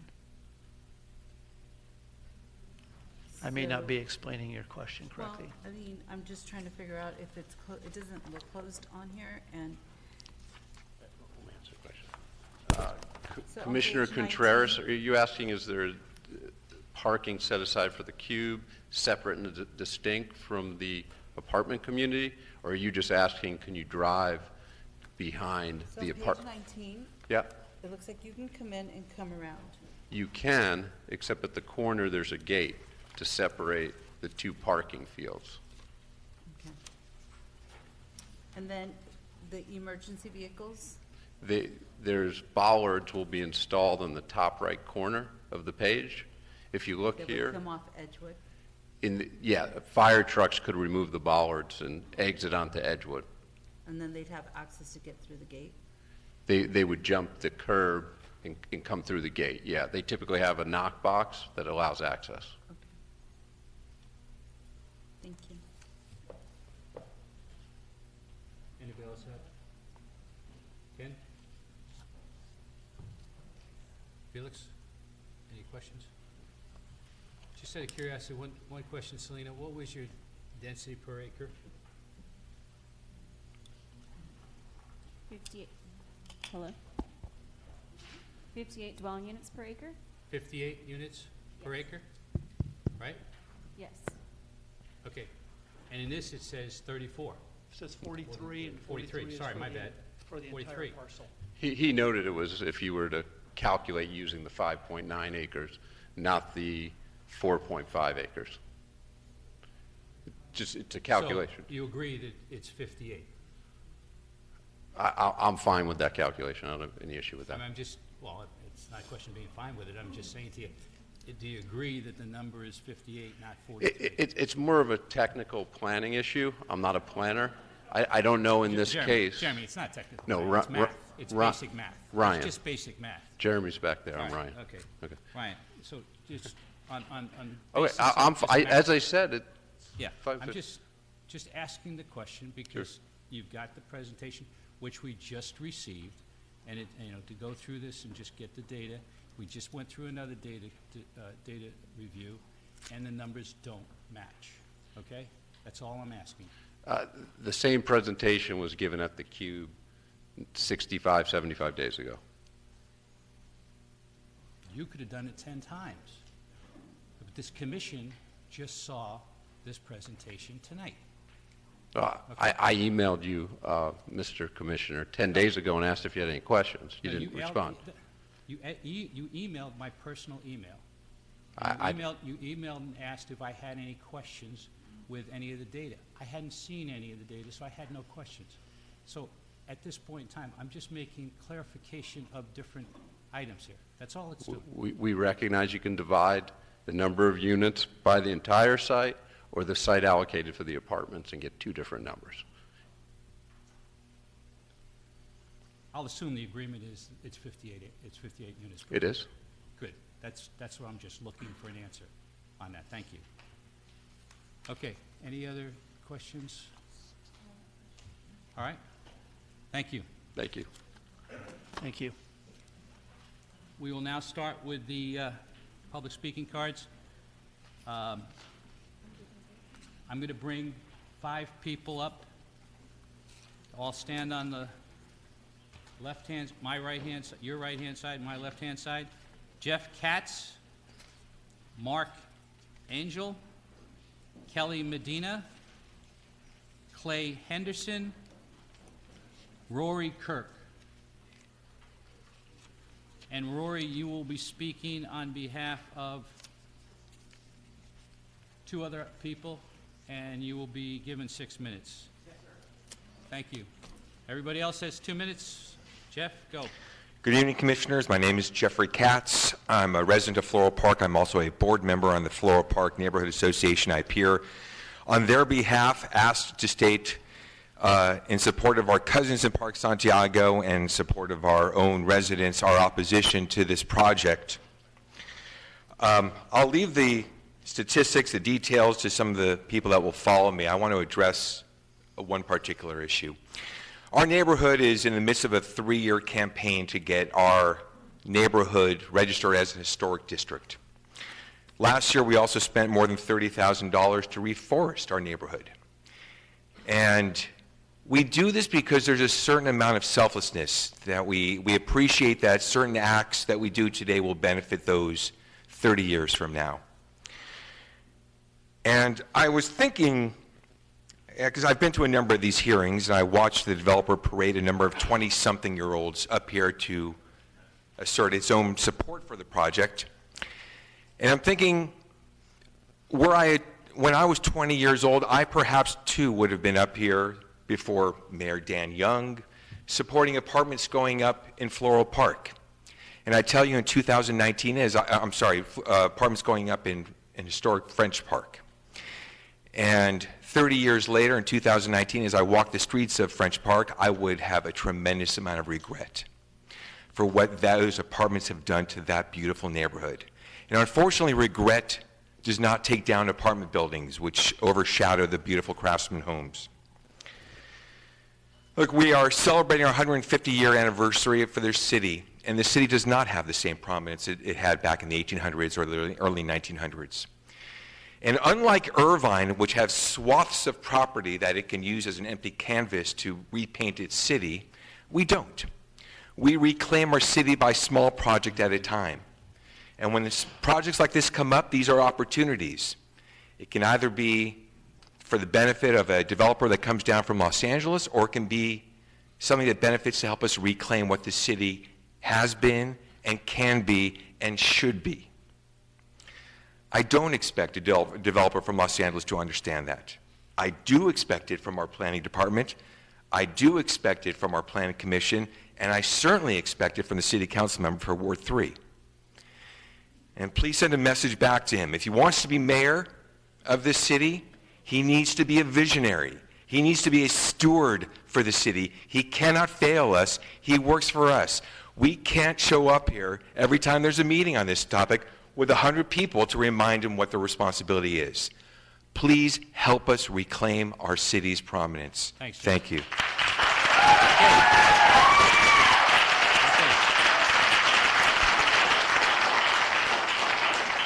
Okay, a couple of things, please. If everybody is going to applaud everybody coming up here, we're going to be here Tuesday and Wednesday. So please refrain from that. I think that everybody has their good intentions and they're going to say what they want to say. but let's refrain from that and try to get through this. And Laura, could you make sure, start the clock? Thank you.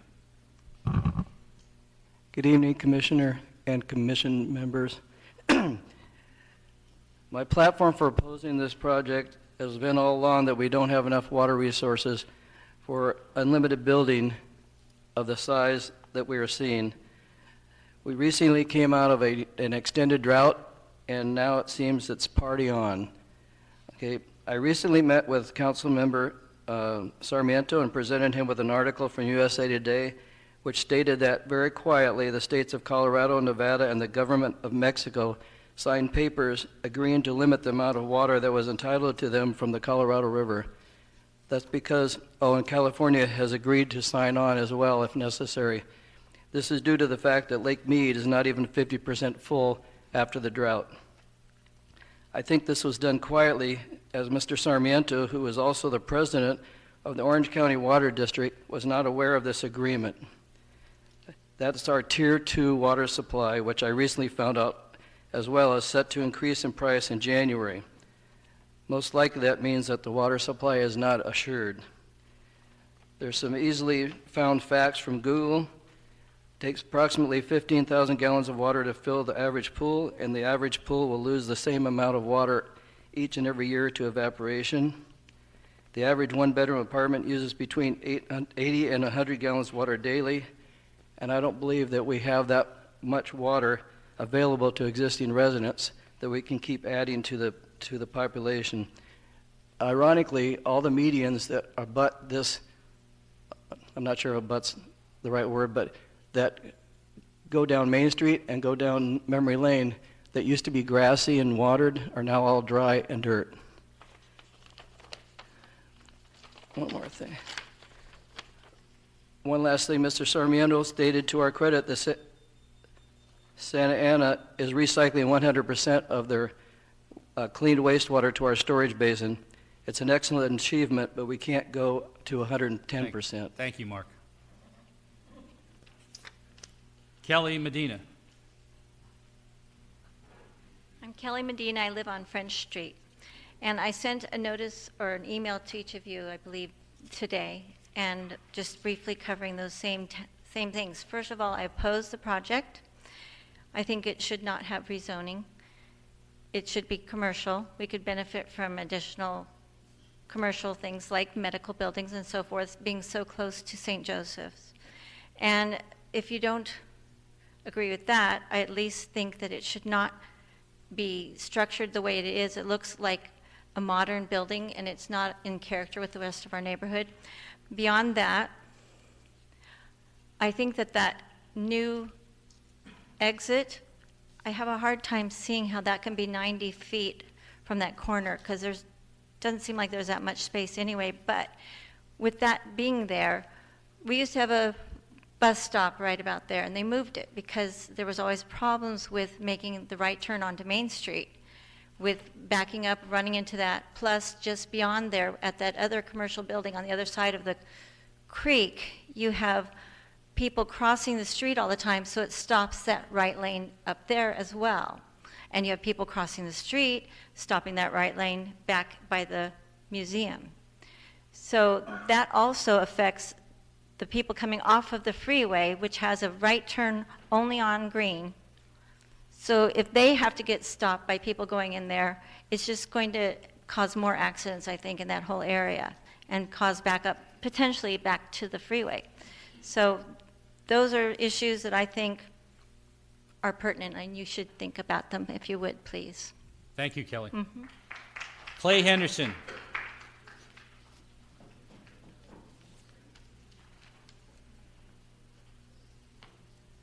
Good evening, Council.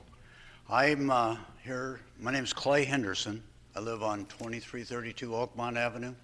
I've been there 23 years, and my wife and I both oppose this project due to a lot of the things you've heard tonight about the impact that all the extra cars are going to have in our neighborhood and the on and off of the freeway. And it's just too much project for that particular spot. I would rather you leave the zoning the way it is or change it to some other housing arrangement that would be a smaller lots, less density, fewer cars. Thank you, and I yield the rest of my time to Lori. Okay, thank you. So, Rory, you're speaking on behalf of two other individuals, and we'll say you have an extra minute here, so you've got 7 minutes right now to speak. Try and get these two.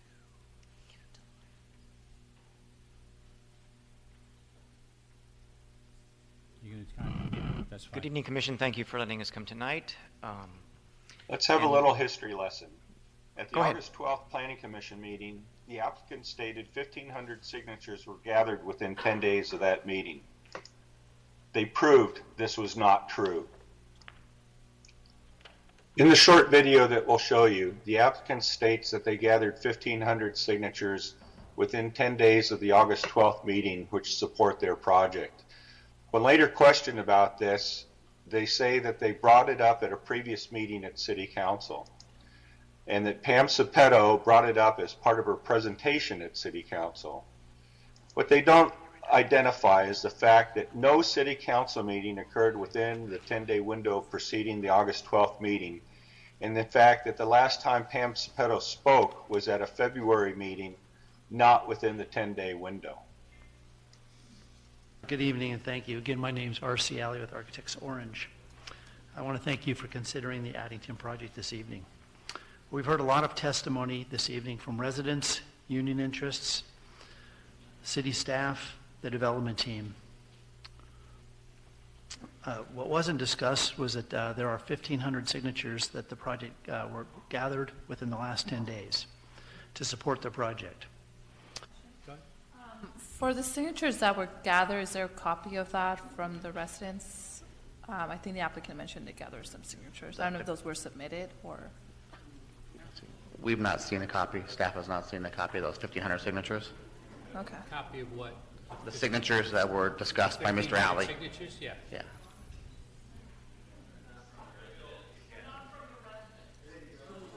The petition was, the petition.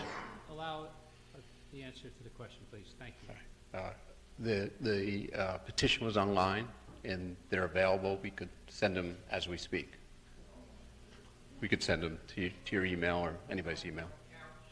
We typically have brought them before. We just didn't bring them today. You have to.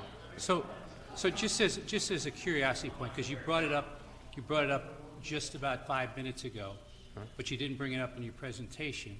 And I think what is a challenge here is you're telling us that there's 1,500 signatures in favor of this project, but we don't know the statistics. Is it people from Park Santiago that are in favor of this project, or is it just a random thing that could be any city, any person in any city? How do they? The geographic region was Santa Ana, and the geographic region was Santa Ana. Just Santa Ana, and they had to identify Santa Ana. And so anybody in Santa Ana has access to that. Correct. So it could be 1,500 people from the south end of the city. That was the requirement. Santa Ana residents. But the requirement to. Let's put it in perspective. There's over 340,000 Santa Ana residents. Correct.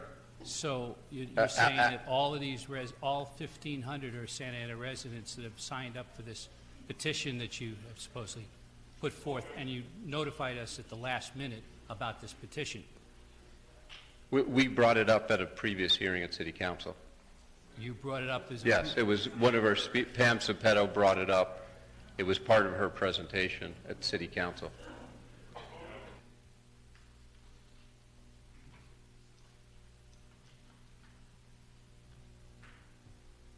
The 1,500 supporters were actually 1,016.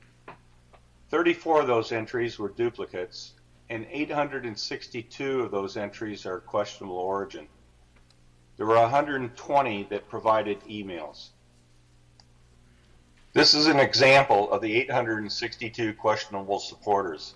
It has all the authenticity of a mail merge with the white pages. Furthermore, random sampling indicates the geographic region was not limited to Santa Ana. So out of the 1,500 entries, we have 120 supporters that appear to have valid entries. Why would they lie? We can't trust them to even tell the truth about relatively small issues. How are we to trust other things they have promised, such as selling the property to the Discovery Science Center? This video was just basically to show that this has been we cannot trust this developer. With so much lying and confusion and corporate greed and confrontation, why would we let this project go forward? If the Ogilniks really cared what happened to the city or had the city's best interest, the Discovery Center or our neighborhood's best interest, they would let the Discovery Center, they would have let them take the bid instead of overbidding them. The Discovery Center obviously needs this property for expansion, for their education, for parking, for whatever else. It's sad that they took this from the property that should have had it and that would have done the most benefit to the city and to the neighborhood and all of us around. I just don't understand why they keep biting at this. But this project is like putting the ugly stepsister's big foot in the Cinderella shoe, and it won't fit. Thank you very much. Thank you, Rory. Okay. Alan D. Meyer. Brian Portery. Sharon Golson. Stephen Senegal. Stephen Senegal. Well, Diane Fratkin.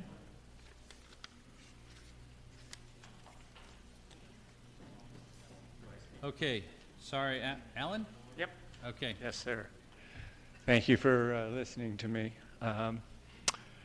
We moved into this neighborhood of Santiago Park 43 years ago. And during this time, we've watched this neighborhood grow. A lot of young families moving in, people taking care of their property, making it better. The city ended up closing the Santiago North to Memory Lane. They closed it so there'd be less traffic going through there. They closed up the area of going through the park from Valencia. And then Fairhaven, they've closed that off to make it more safe for the families that live there. Now you're talking about changing the zone, putting in apartments, talking about over 500 cars that are going to be driving around.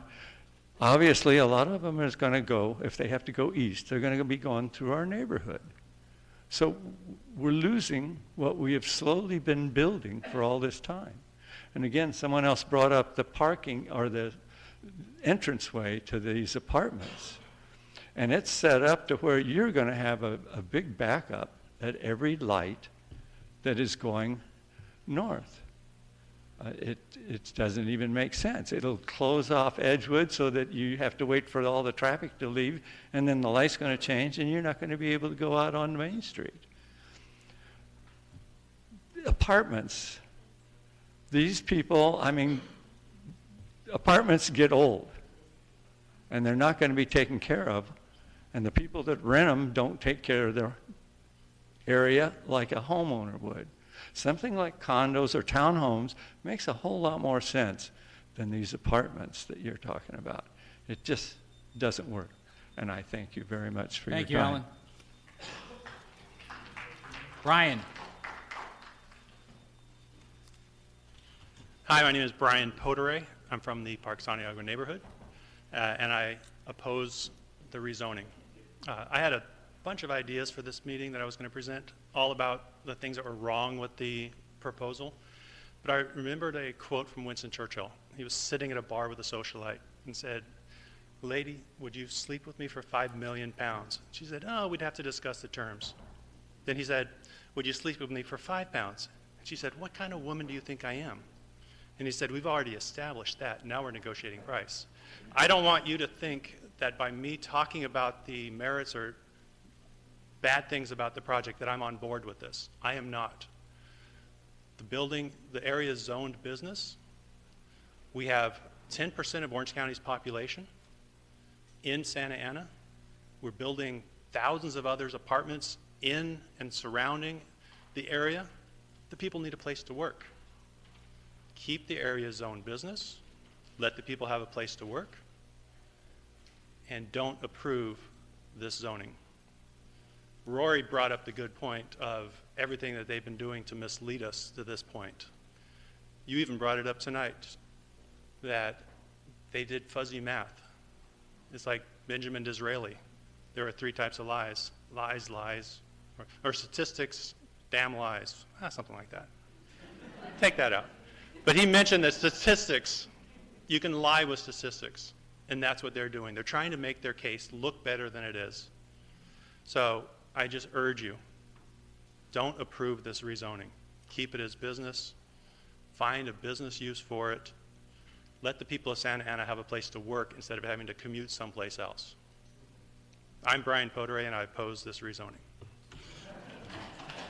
Thank you, Brian. Sharon?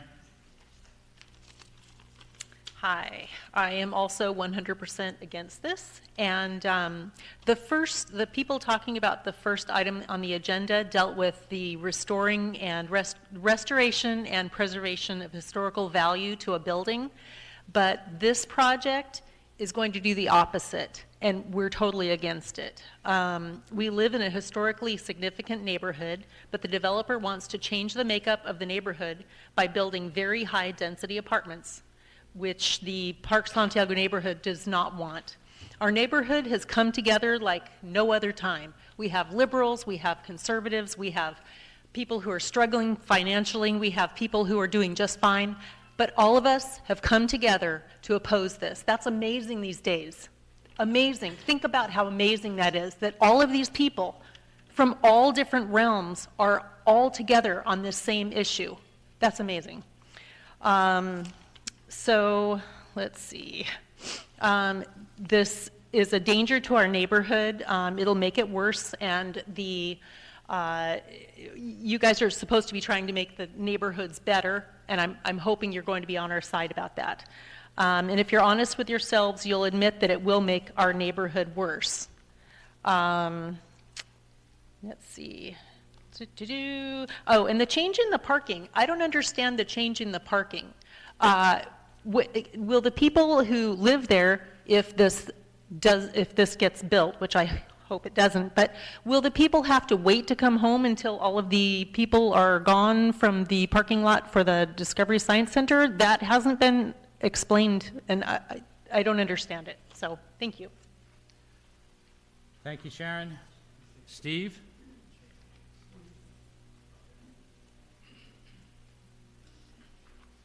Thank you, Chairman and Commission.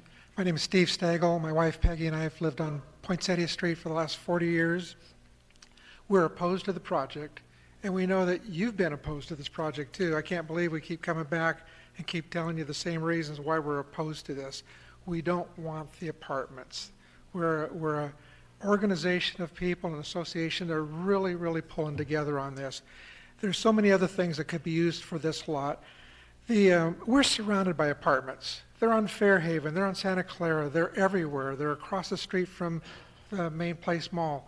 We have so many apartments, and what's going to happen, if you notice, when people want to leave this place, their apartments, they've got to make a left-hand turn if they want to go south, and they're going to make another left-hand turn on Edgewood. So we're going to have a left, and that's going to combine with the people that are trying to get onto the Santa Ana Freeway. So we're going to have a lot of congestion turning left at Edgewood. Also, yesterday I was over at Main Place. It took me 10 minutes to find a place to park at Main Place because I wanted to go to 24-hour fitness. The parking is just already overflowing in that shopping center. So I oppose this project, and I'm hoping that you will too. Thank you. Thank you, Steve. Diane Fratkin.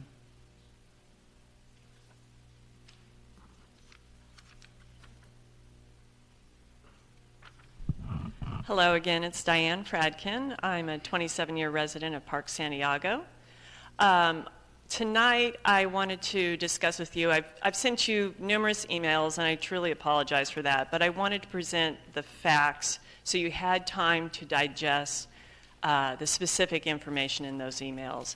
But tonight I wanted to present to you a project that just happens to be a Toll Brother project, but it shows the similarities of the 2525 project compared to this project that's currently under construction.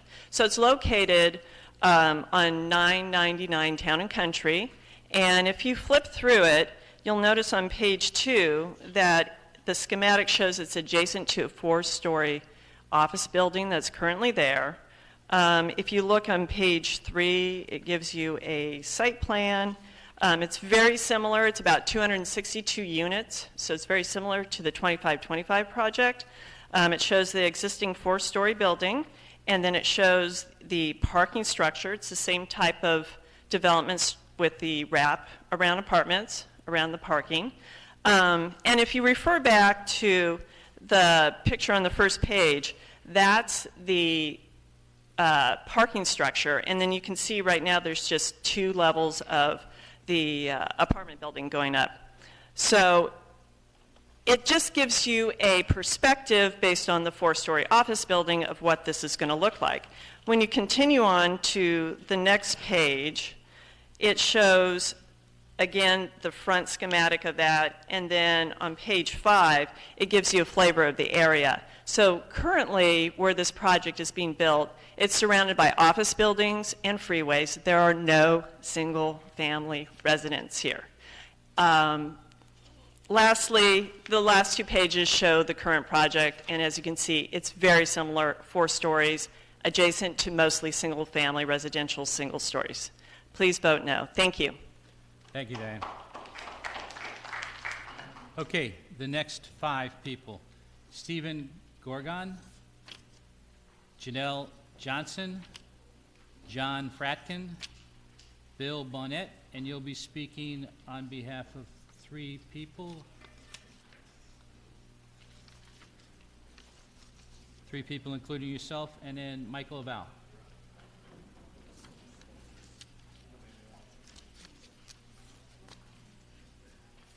Stephen?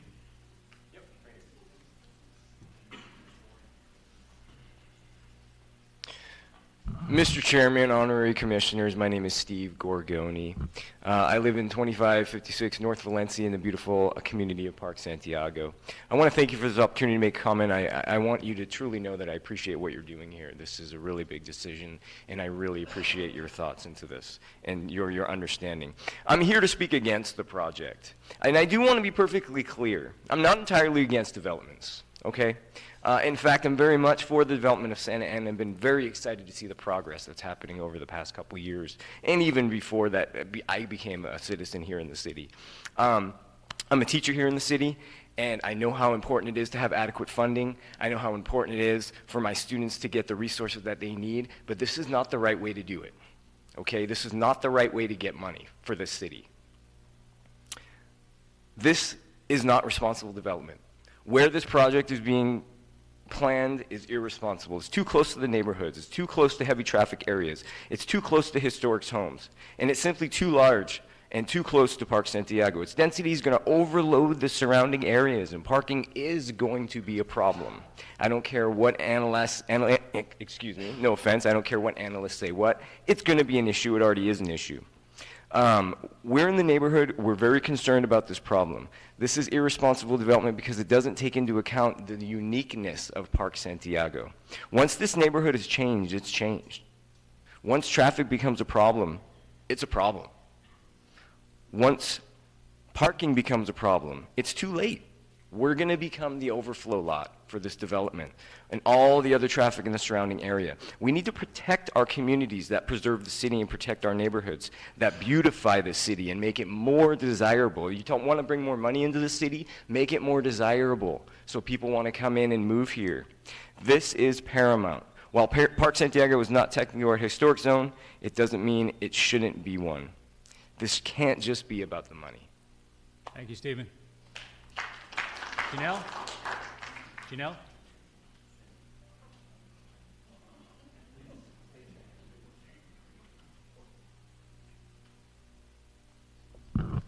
Hello, my name is Janelle Johnson. I live on Santiago Street in Park Santiago. We have a ton of traffic on our street. A lot of it's shopping carts, unfortunately, coming out of the park, but we don't need more traffic, and this is going to create a lot more traffic. the architecture of this project does not mesh with the area. It doesn't mesh with the density of it, doesn't mesh with our area. I would much prefer to see this zone remain as professional as it currently is, but I would like something to get done with this lot. It's a huge blight. The fact that the homeless people have been allowed to just tear the backside of this building apart is just unconscionable. It is a mess, and I'm not blaming the developer for that, but something has got to be resolved on this that's correct and move forward instead of keep coming back and forth and back and forth and back and forth. It's not fair to us, it's not fair to the developer, and it's not fair to you. Something needs to get resolved on this and move forward that's appropriate instead of keep jerking people around. I know you've denied this project before, and I'm asking you to deny it again. Thank you. Thank you, Janelle. John Fratkin.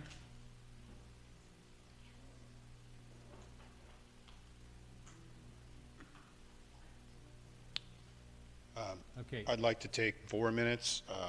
And I'm going to yield my time, 21. Patty Mays, number 21, is to going to John. yield her time to me, if that's okay. Just give me one little second here to find 21, so. Got it. Okay. 4 minutes. My name is John Fradkin. I live at 2402 North Oakmont, and I oppose this project. I'd like to read you an opinion from the U.S. Supreme Court. The desirability of a neighborhood is, in the court's opinion, greatly diminished by apartment houses. This court found that apartment houses were a nuisance to single-family houses, and thus the zoning ordinance was proper. That's the opinion of the U.S. Supreme Court in a famous case called Village of Euclid versus Amber Realty. That's not just the opinion of the Supreme Court, but it's my opinion, and it's the opinion of the local realtor community. Two of our leading local realtors, Phil Schaefer and Sandy DeAngelis. Phil was at the last Planning Commission meeting that covered this project. I believe it was back in August. And he expressed in no uncertain terms that if this project were approved, it would have a negative effect on valuations in the Park Santiago neighborhood.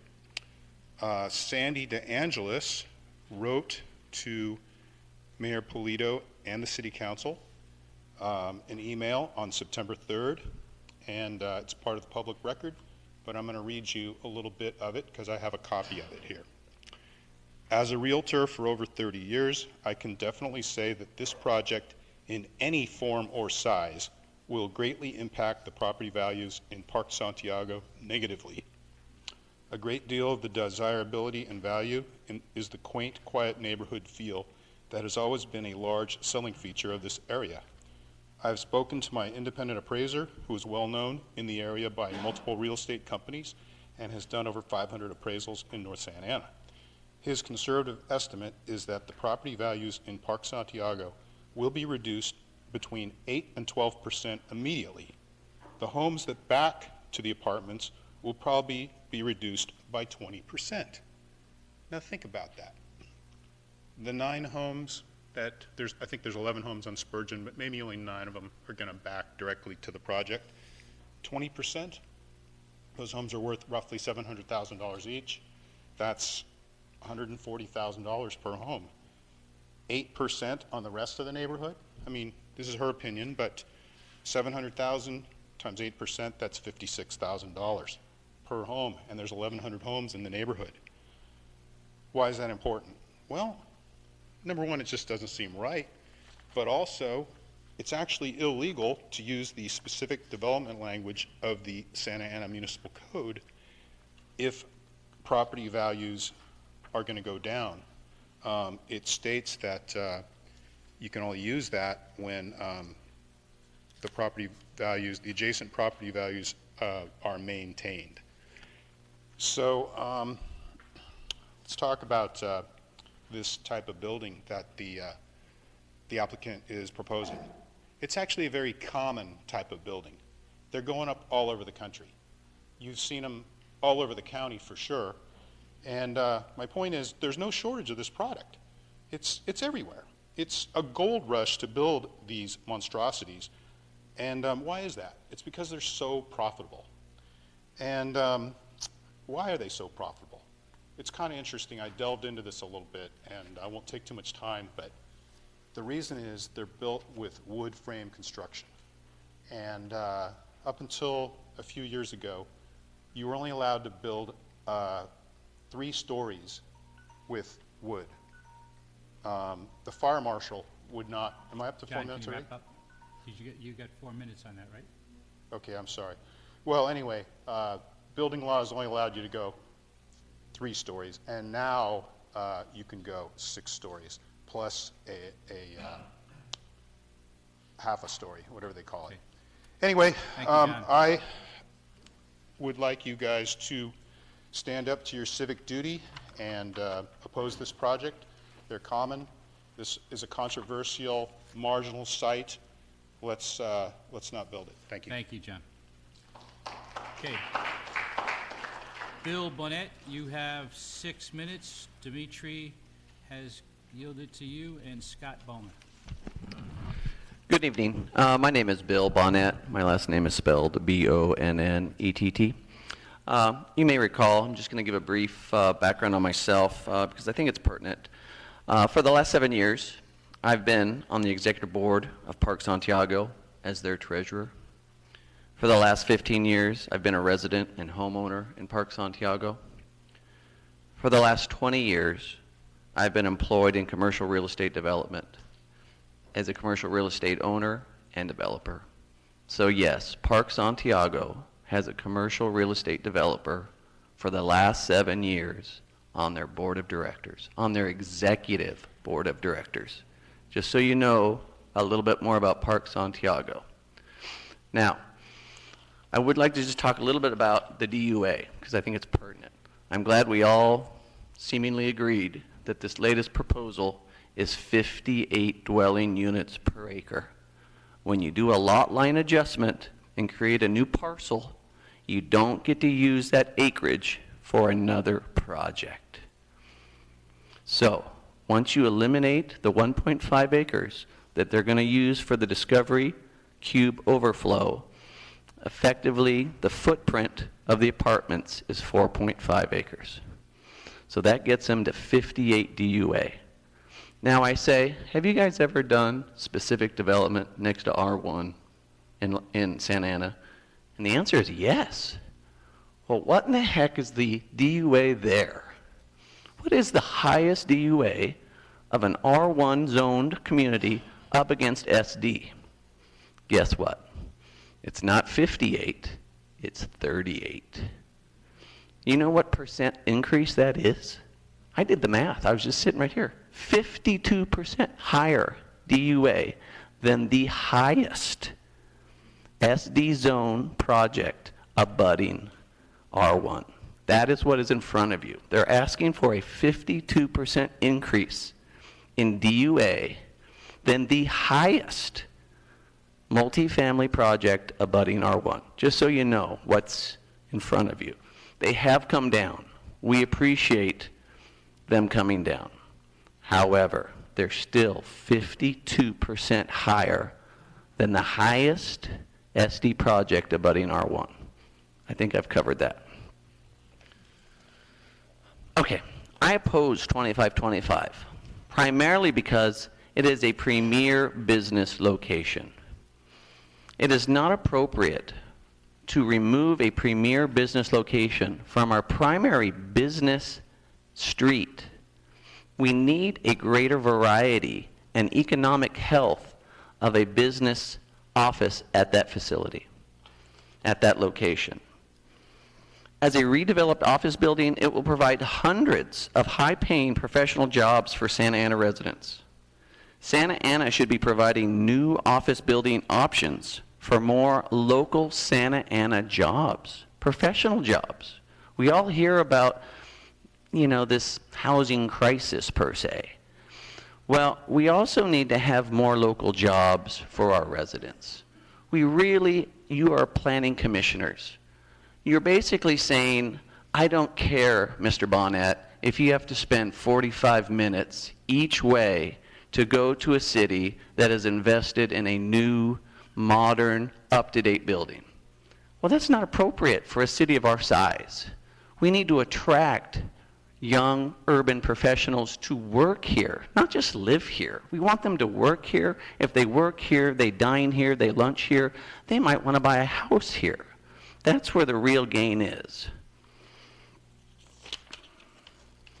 2525 Main Street was the home of a Fortune 100 company for like 35 years. Wells Fargo owned it, and it was successful. They made a strategic decision to change their location for their loan processing and customer service. So they went to Chandler. That didn't mean that that location could no longer be a successful business location. What it means is Wells Fargo decided to move to Arizona.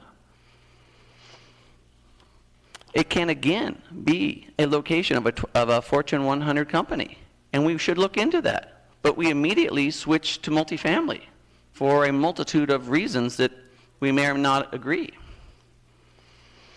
The current proposal does not offer the Discovery Cube the long-term parking solution that it needs. They won't even commit to selling the parcel to them. They'll do a line lot, but they're the owners.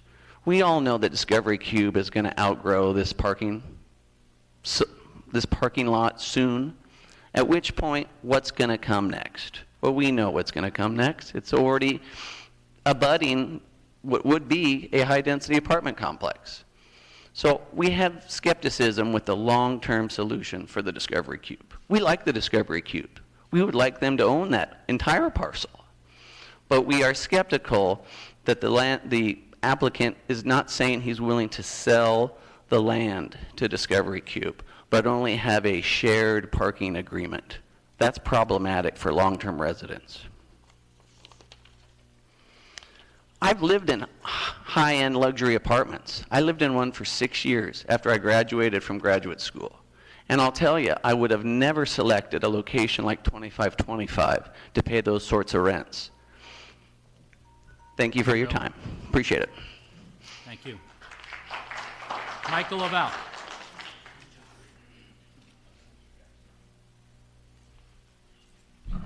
Good evening, Commissioners. I'm Michael Valle, Park Santiago President and of the association there.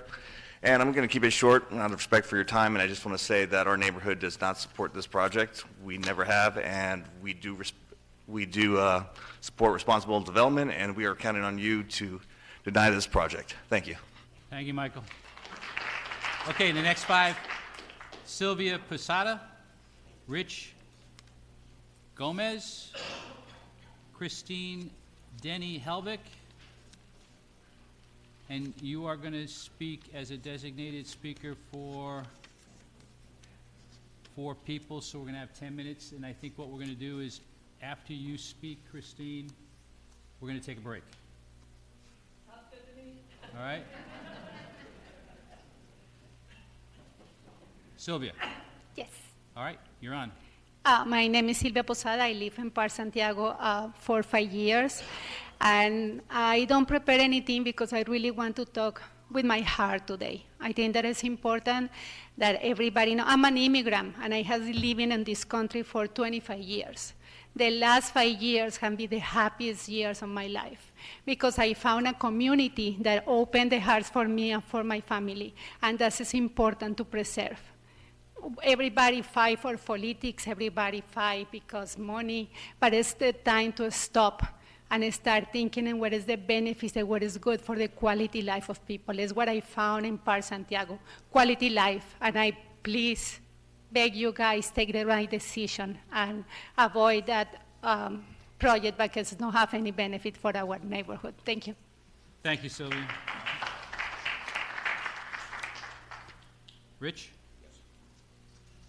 Good evening. My name is Rich Gomez, and I'm here to express our concerns about this project on behalf of the Southwest Regional Council of Carpenters. I am here again representing our members, all our members who live, work, and recreate in the vicinity of the project.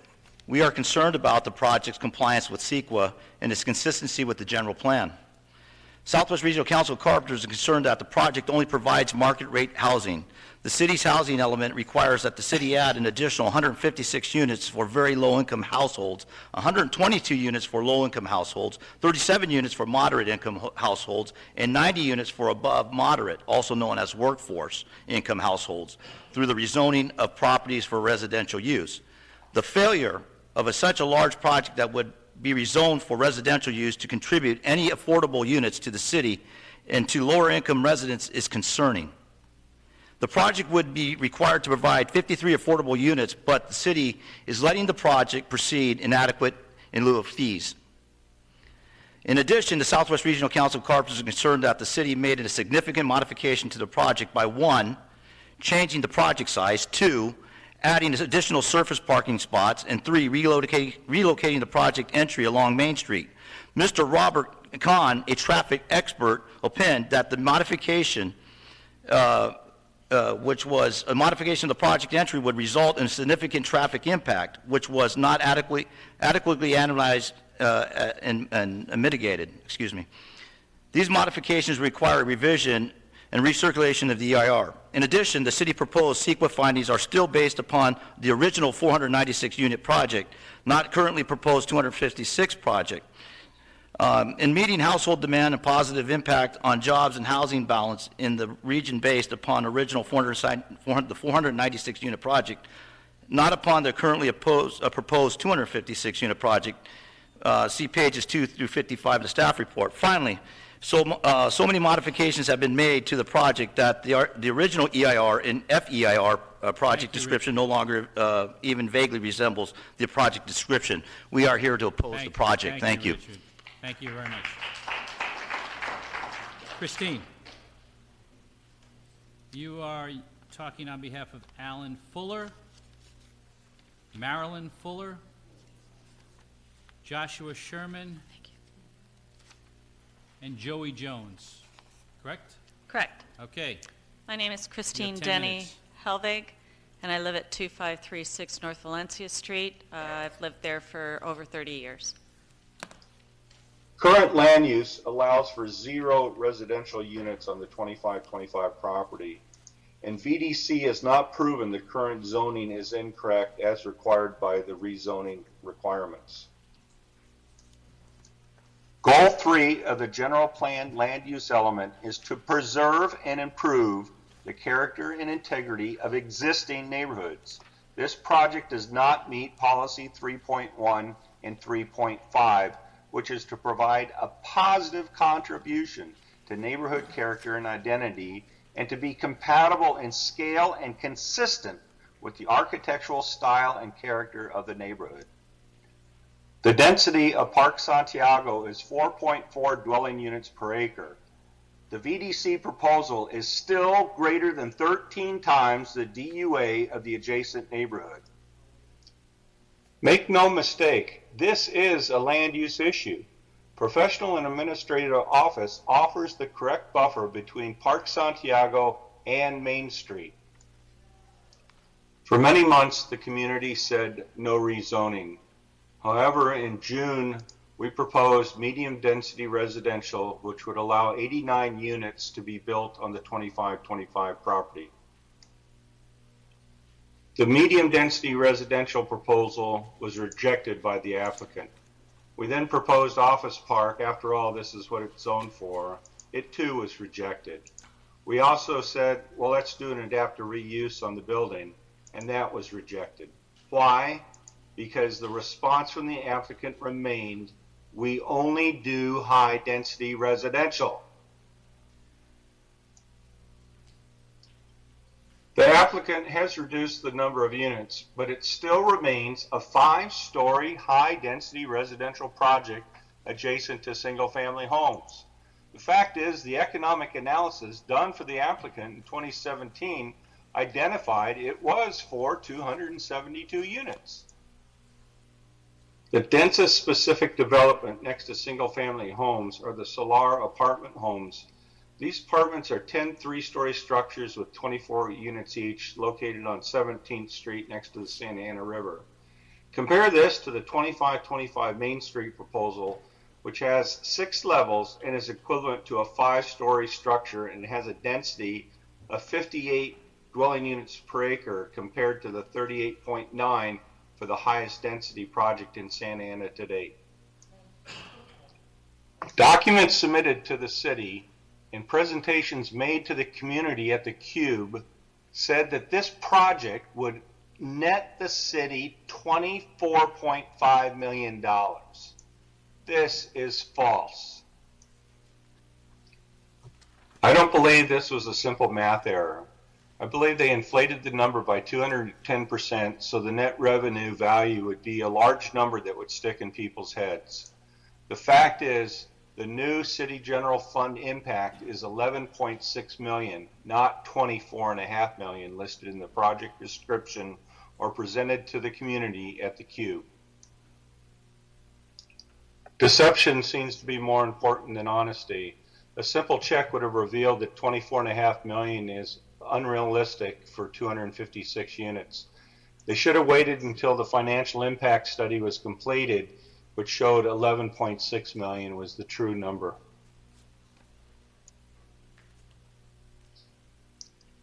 Another way of looking at it is looking at the average annual revenue the city will see over the next 25 years. Using the fiscal impact study, on average, and using today's dollars, the city can see an annual increase in revenue of approximately $270,000. The general plan states that the museum district is located between the downtown and Main Place City Place District Center. The fact is, 2525 is located in the museum district. We support responsible development as evidenced by the over 4,000 units being added to the area within a half mile of the 2525 project. A councilman has said that we're opposed to apartments altogether. What he fails to realize is we are opposed to projects that are located next to single-family homes and in an area where it's a choke point for the city. At the August Planning Commission meeting, I told you that Santa Ana was the densest city in Orange County for cities greater than 40,000 people, and that most other cities in Orange County were 40% less dense than Santa Ana. That's all changed with the new 2019 data. Santa Ana is now the 2nd densest city in California, the 7th densest city in the nation, and the 58th most populous city in the nation. This insanity has to stop. Increased density leads to overcrowding, results in lowered quality of life, reduced privacy, and greater demands on local services and amenities. Only 14% of Santa Ana residents work within the city of Santa Ana.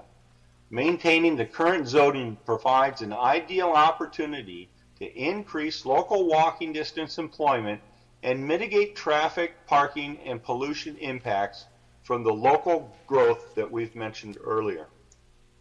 Santa Ana has exceeded the 2021 RHNA goals by 1,231%, and we're well above the requirements for housing units for all levels of income.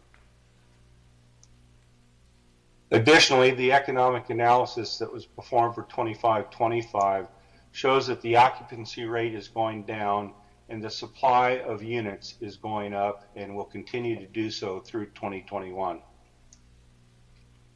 $1.25 million in state grant money for Santiago Park upgrades. Priceless.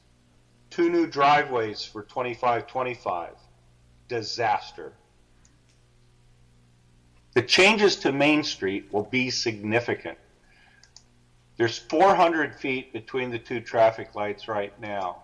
And with the relocation of the traffic light and crosswalk 90 feet south of that, the available space for the left turn lanes into the Discovery Science Center and onto Edgewood will be drastically reduced, despite the fact that they say they'll be elongating these left turn lanes by 100 feet. Not to mention the fact that the new driveway for the Discovery Science Foundation paid parking lot will be located extremely close to the Edgewood intersection, which will further complicate right turn onto Main Street activity.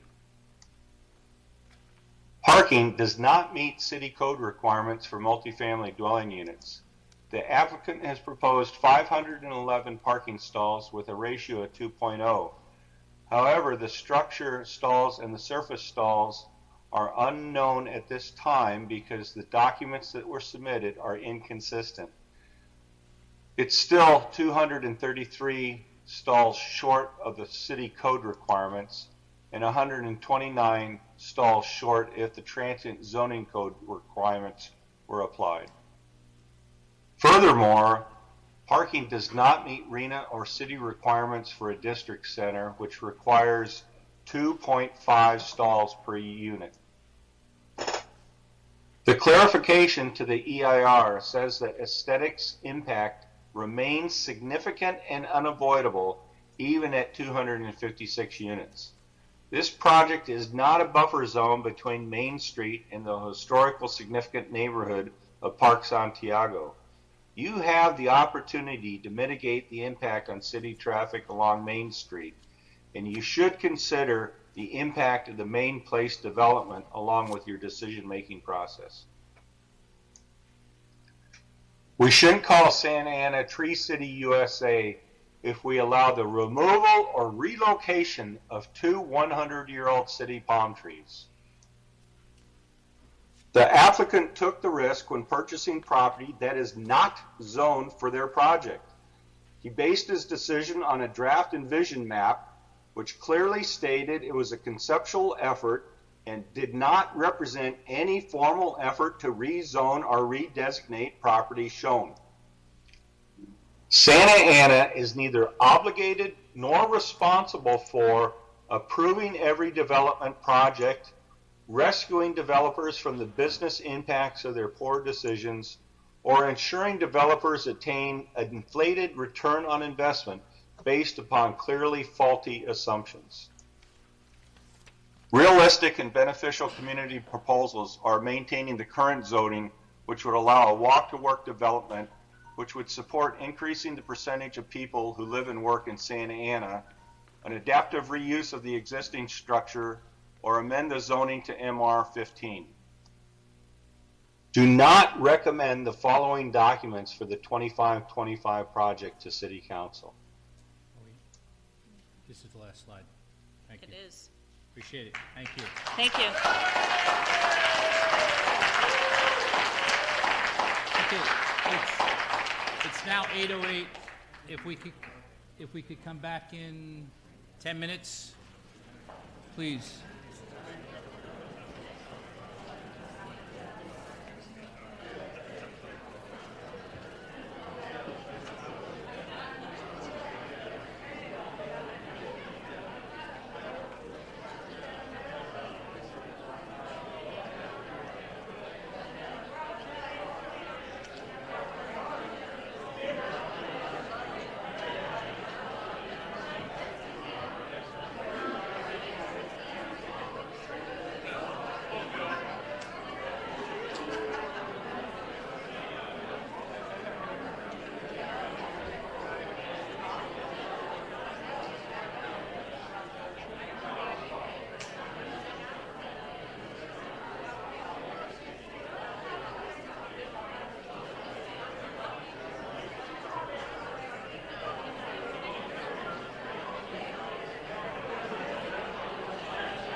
she's just going to reference.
Can everybody start to get seated, please?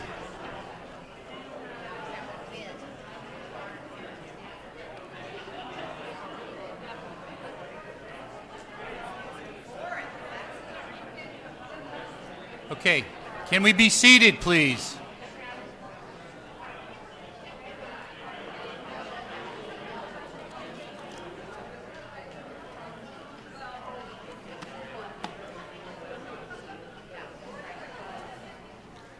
Okay.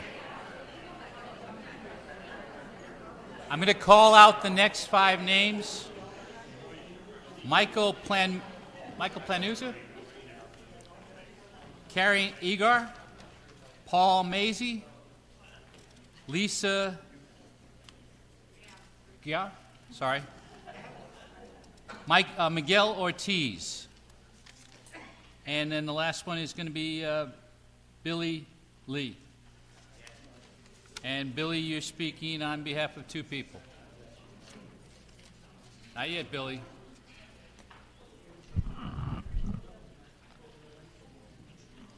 Okay, Michael. Yes. Good evening, Commissioners. My name is Mike Plantamura. I live on Oakmont Avenue in Park Santiago, and I'm here to oppose this project. Ever since the beginning, the residents of northern part of Santa Ana have opposed this, and I'm talking Park Santiago, Floral Park, French Park, the others, for 4 main reasons: the density, the traffic, the parking, and the aesthetics. Even though the developer has reduced the density, it's still too dense for this area. Parking actually is made worse by this plan. The Santa Ana Municipal Code requires, by my calculations, 652 dedicated parking spots for this unit. The development has only 407 dedicated ones. They also add 104 on site, basically free for all types parking spots. And then they're going to share 180, which the 407 is 78% of what the municipal code requires. There was just a meeting that Ceci Iglesias had talking about parking problems in Santa Ana. And if we keep not going with the municipal code and just approving parking less than what the municipal code requests, we're going to have that parking problem here in Santa Ana. So I don't understand why the Planning Commission and the planning groups keep approving parkings that violates the municipal code. For aesthetics, the modern design doesn't fit with our community. For traffic, as you can see on the board there, adding that new driveway close to Edgewood is a recipe for disaster. Now they say it's 90 feet, but I'll guarantee it's not 90 feet. It may be 90 feet from center line to center line, but it's not 90 feet from curb to curb. And you got the 5 freeway coming off. That's a recipe for safety concerns, for accidents, and the city's going to be responsible in the future for any lawsuits that come from that. They're also talking about reducing the queuing lane to the... Thank you, Michael. Okay. Appreciate it. Thank you. Karen Egar.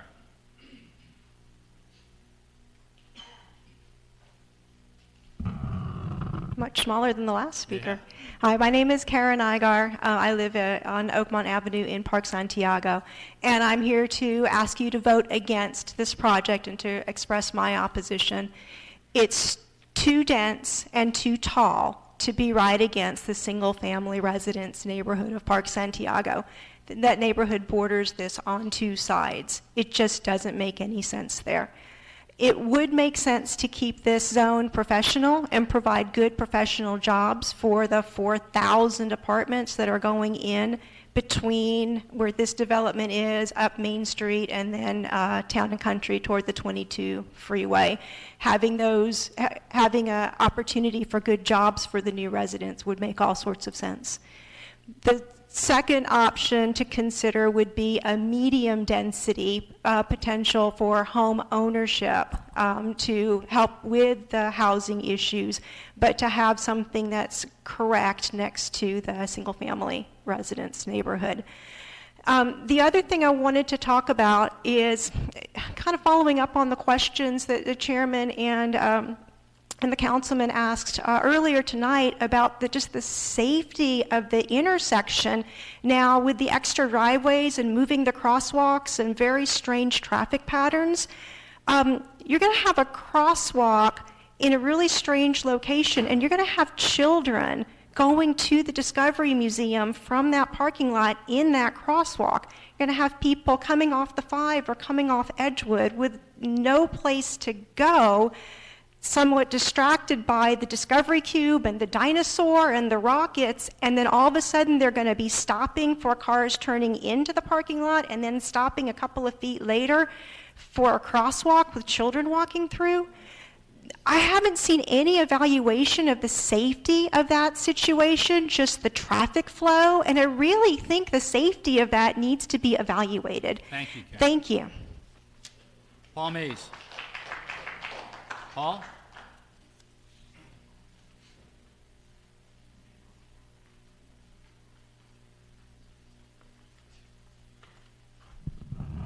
Thank you. My name is Paul Mays, live on Poinsettia Street, Park Santiago. I've been a resident there for 31 years. And I would like to have the Planning Commission take a really good look at that slide. That is the most bizarre intersection I think I've ever seen. It doesn't work. I don't see how it could work. And you can, on paper, make the best intersection in the world, but in reality, that's not going to work. Main Street is already messed up because of that exit from the 5 freeway going north. It's already a mess. That's going to make it worse. So you've seen the slides, you've heard the data from everybody, so I'm going to appeal to you personally. This is not going to work. The people have spoken. They do not want it. We are the taxpayers. We are the citizens. Please do not approve this and do not deteriorate our neighborhood. Thank you. Thank you, Paul. Lisa. Gans? Thank you. Thank you. Thank you. I wanted to reiterate a couple of things that were said earlier, just related to Mr. Katz, the first speaker's presentation, as well as Dale's presentation. Those hit the nail on the head. In my opinion, I think we've had some irresponsible planning from the planning department with all of this, nilly-willy planning with this high-density apartments being built all over the place. So I am right here, first off, just wanted to express my opposition to the development. And although they have reduced the number of units, the EIR analysis still shows significant and unavoidable impacts. In order to override that, there needs to be a statement of overriding consideration, which the city put together.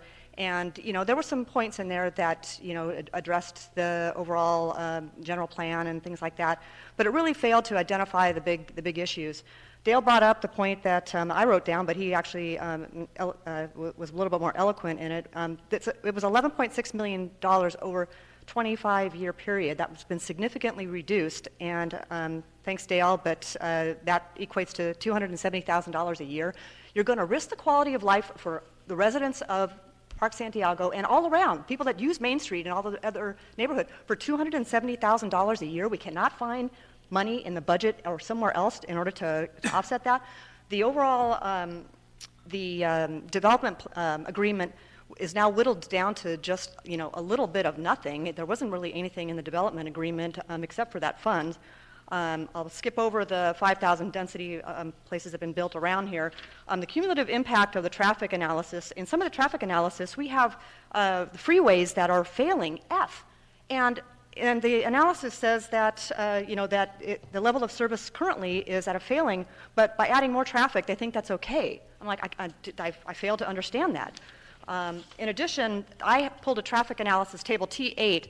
It shows that the traffic analysis at that Main Street intersection is going to be terrible. So thank you, Lisa. Miguel Ortiz. Hello, thank you. I live on Poinsettia. I've been at Park Santiago, lived there for 10 years, and I just want to oppose this because it doesn't make sense. It doesn't make sense that the developer bought the site as business, but they want to build residential. it doesn't make sense that the only way that the staff was able to approve this was to get a special code, DC, assigning it the most intense code that there is to be able to approve it. It doesn't make sense that we would allow them to change our streets, change our lights, to modify our parks, especially since they're asking us now to pay $700,000 for that. I just read an article where we got $1.25 million approved from a conservancy group to make improvements on Park Santiago, so why would we want to pay money out of our own pocket? It doesn't make sense that we would want to build more apartments where there's already about 5,000 apartments that are slated to be built on Main Street. And according to apartments.com, currently right now there's 1,500 apartments available in the city of Santa Ana. It doesn't make sense that we're even talking about this for so many meetings. I mean, I hope that all of you guys deny this project. And lastly, I guarantee if you guys put yourselves in our shoes, you would also say that it doesn't make sense. So I oppose this project. Thank you. Thank you, Miguel. Billy Lee, and you'll be talking also on behalf of Sue McDonald. Lord bless you guys. I'm glad to be here. Everything has been so articulate and so comprehensive and so well homeworked that really I'm not going to spend 6 minutes. I'm going to spend 1 minute to say, please forgive me for my outburst at the last meeting. Remember when you clanked your thing? And I say to my community, please forgive me for my outburst. I did it. But the articulation and the homework that went into all the presentations, not just tonight, but what you've already heard, are so compelling that I just don't know how you could vote yes. I just don't know how we couldn't get an all-member no vote on this project. So God bless you guys. Please keep up the good work, and remember that we really are appreciating you, and even though we're coming with some pretty heavy stuff, our hearts are in it. One little gal tonight recommended that you do it as a welcome center. I think it's a pretty good idea. You might consider that. Thank you, Billy. Okay. The next 5 people: Christine Dorsa Smith, Eric Sancredit, Ann Wilson, Lewis Wood, and B, I'm not sure how to pronounce your last name. Pardon? Okay. Well, I'll leave it as probably you. Just when you come up here, explain who you really are. Christine?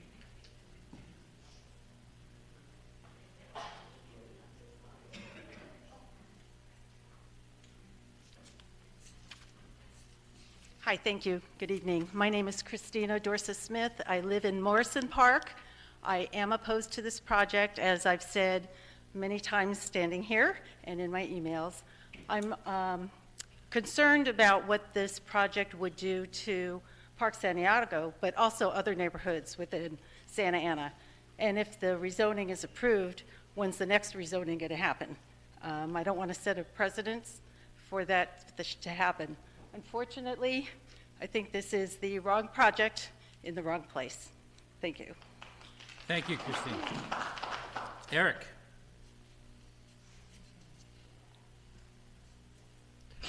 Good evening, folks. My name is Eric Skadrot, and I live on Lowell Lane in Morrison Park neighborhood. And I wanted to just spend a minute tonight to point out to you that I think the opposition to this project is wide-based in Santa Ana. I have talked to people in West Floral Park, Casa de Santiago, Jack Fisher Park, along with a lot of people in Morrison Park neighborhood. And I have yet to find a person that thinks this is a good idea. I urge you to vote no on this project. Thank you, Eric. Ann Wilson.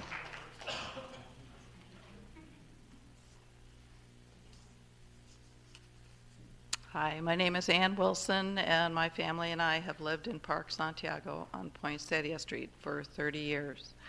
And we feel very lucky to have lived in our neighborhood. And at the occasion of the 150th birthday of Santa Ana, I think you guys are in critical situation.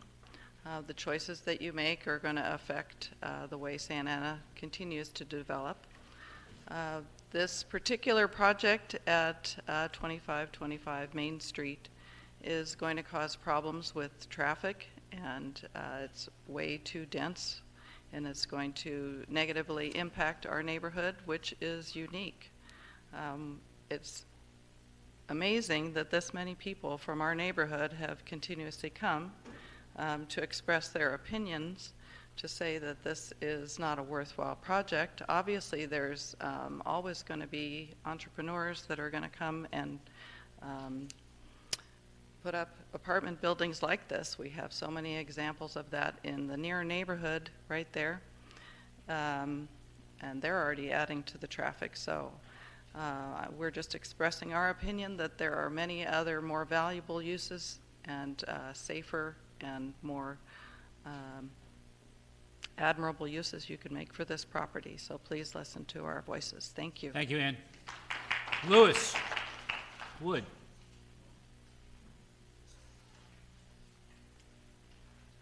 Hi, my name's Louis Wood. I live on 2522 North Poinsettia in Park Santiago.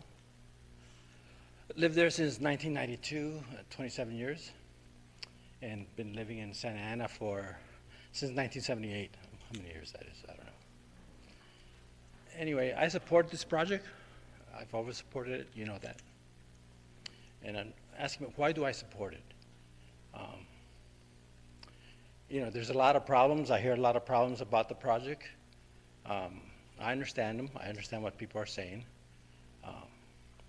But I look at the whole street, Main Street, and I envision what it could be as a creative, very vibrant street, a walkable street. I'd love to be able to walk to downtown and it'd be interesting to walk.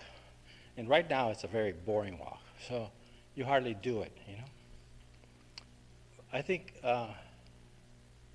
all the problems spoken about, that problems shouldn't drive your visions. They shouldn't drive the future of Santa Ana. They certainly shouldn't drive the future of Main Street. And Main Street is going to be a fantastic creative place if you make it that way. But you got to have a vision, and you cannot allow problems to drive those decisions, because every problem is solvable. You can always solve the problems. You know, cities across the globe do it. But cities that create visions and beautiful places, places that attract people, are created by people who have a vision and go there regardless of the problems. So I would hope you see it that way, and see it as a much bigger picture, Main Street as this corridor that's been struggling for ages, since I've lived here. Businesses throughout the whole street of Main, top to bottom, have struggled. Thank you. Thank you. Thank you, Lewis. B? Bea Terry Tilly. I've lived in Park Santiago since 1993. I do agree with Louis Wood in the sense that we do need a vision for Main Street, and we need a vision for the city in general. We create visions in part by creating zoning, and we shouldn't be rezoning an area without a great deal of foresight for the city as a future, the city's future in general, the long-term future. What I envision for that part of the city, we have a museum district. We are a stone's throw, 3 museums within a very short walking distance of that site. We are a stone's throw from the I-5 entrance, and that I-5 entrance, a few, maybe 4 exits up on the freeway, we're at Disneyland, one of the tourist capitals of the world. So I envision business that supports tourism there. And if we do any rezoning, it should be something along those lines. Or what do we have there already? We have single-family homes. So any rezoning should take that into account and maybe rezone for more single-family homes. That would be an appropriate use for the property. What would be inappropriate is taking the hard-earned money of the taxpayers of Santa Ana and giving corporate welfare to this huge corporation that's worth millions and millions of dollars. We want to give them $700,000 of taxpayer money to help fund their project. That's insane.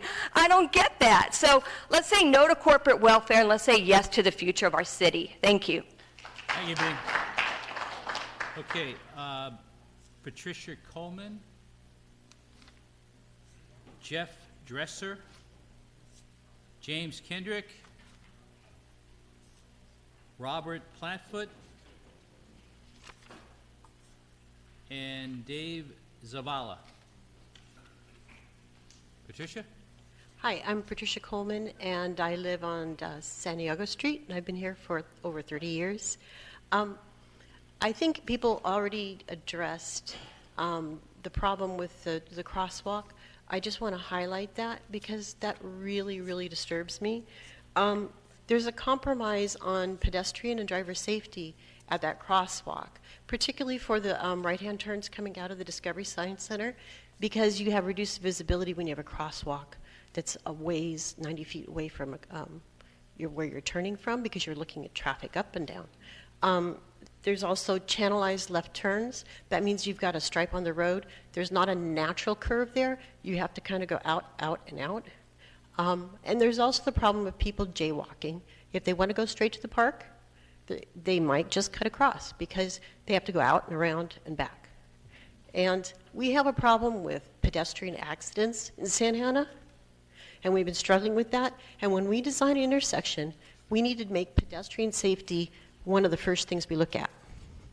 The next thing is park access, because what this does is it takes the park access and runs it through the developer's project.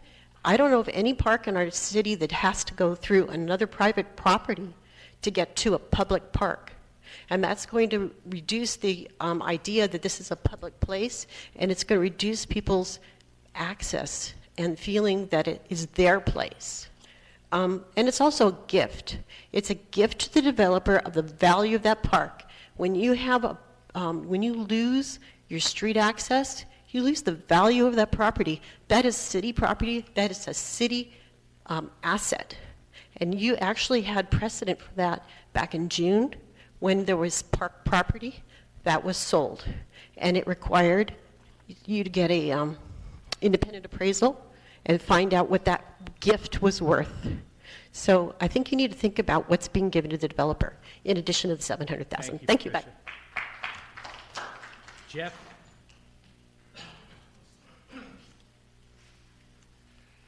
Hi, my name is Jeff Dresser. I live in the Park San Diego neighborhood, and I'm opposed to this project. At the last time, the one and only other time this was in front of council, Councilman Sarmiento said that he said what's killing the city is the patchwork, hodgepodge rezoning that's being done outside of a new revised general plan. And this is another case of, and he went on to say that he didn't want to see any more zoning changes or amendments without a revised general plan. So here we are looking at doing these kinds of changes outside of a master plan that has taken all of these things into consideration, including this newly added driveway into that extra parking lot. Honestly, the kids they're not going to walk up to Walkie Way and then cross there. They're going to cross right there at Edgewood. And as has been stated before, the vehicles coming off the 5 freeway, they don't stop there. There's going to be pedestrian fatalities at that intersection with the increased number of people using it. I'm tired of being here night after night, meeting after meeting. I don't understand why we still have to be here, why this is still in front of this, why this is even still a topic any longer. We've let the developer know how we feel. We've let you guys know how we feel, but the developer doesn't care. He just keeps knocking it down and whittling it down. He wants what he wants. Even in spite of him saying he's compassionate to the neighborhood and he listens to the neighbors and he's working with the neighbors. Well, we've told him how we feel and what our position is.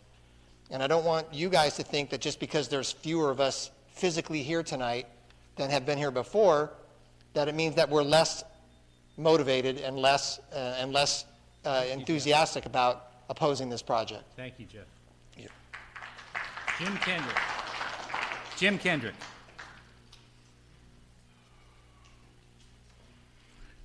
Good evening, Commission again.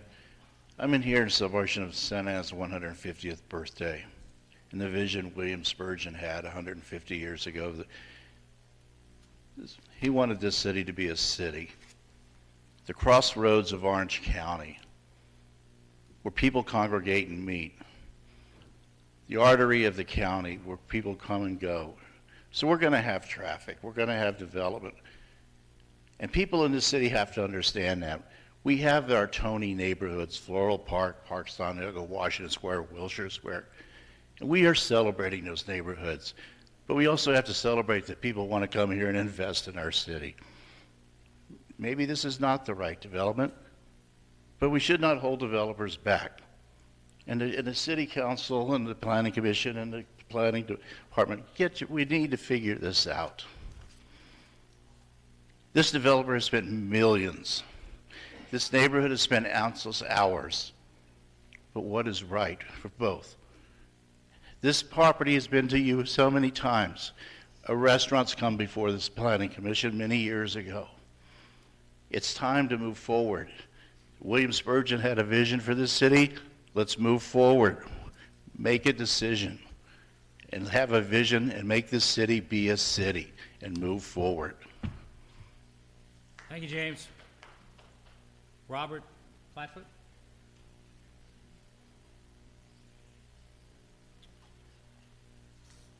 My name is Robert Plattfoot. I live at 2658 Oakmont Avenue, Santa Ana, Park Santiago. I've lived there for 17 years, and I do not oppose. I do oppose this project in its entirety, and it's not a good fit for Park Santiago. Thank you. Thank you. David Zavala.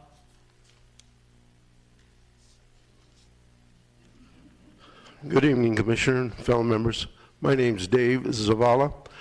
I live at 2514 North Spurgeon. I've lived there for 47 years, and I also worked in the city of Santa Ana for over 30 years.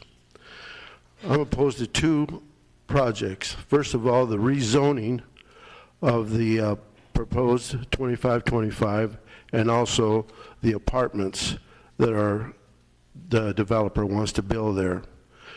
I've enjoyed my home for the last 47 years, raising two children, enjoyed my backyard, barbecues, family gatherings, and just had immense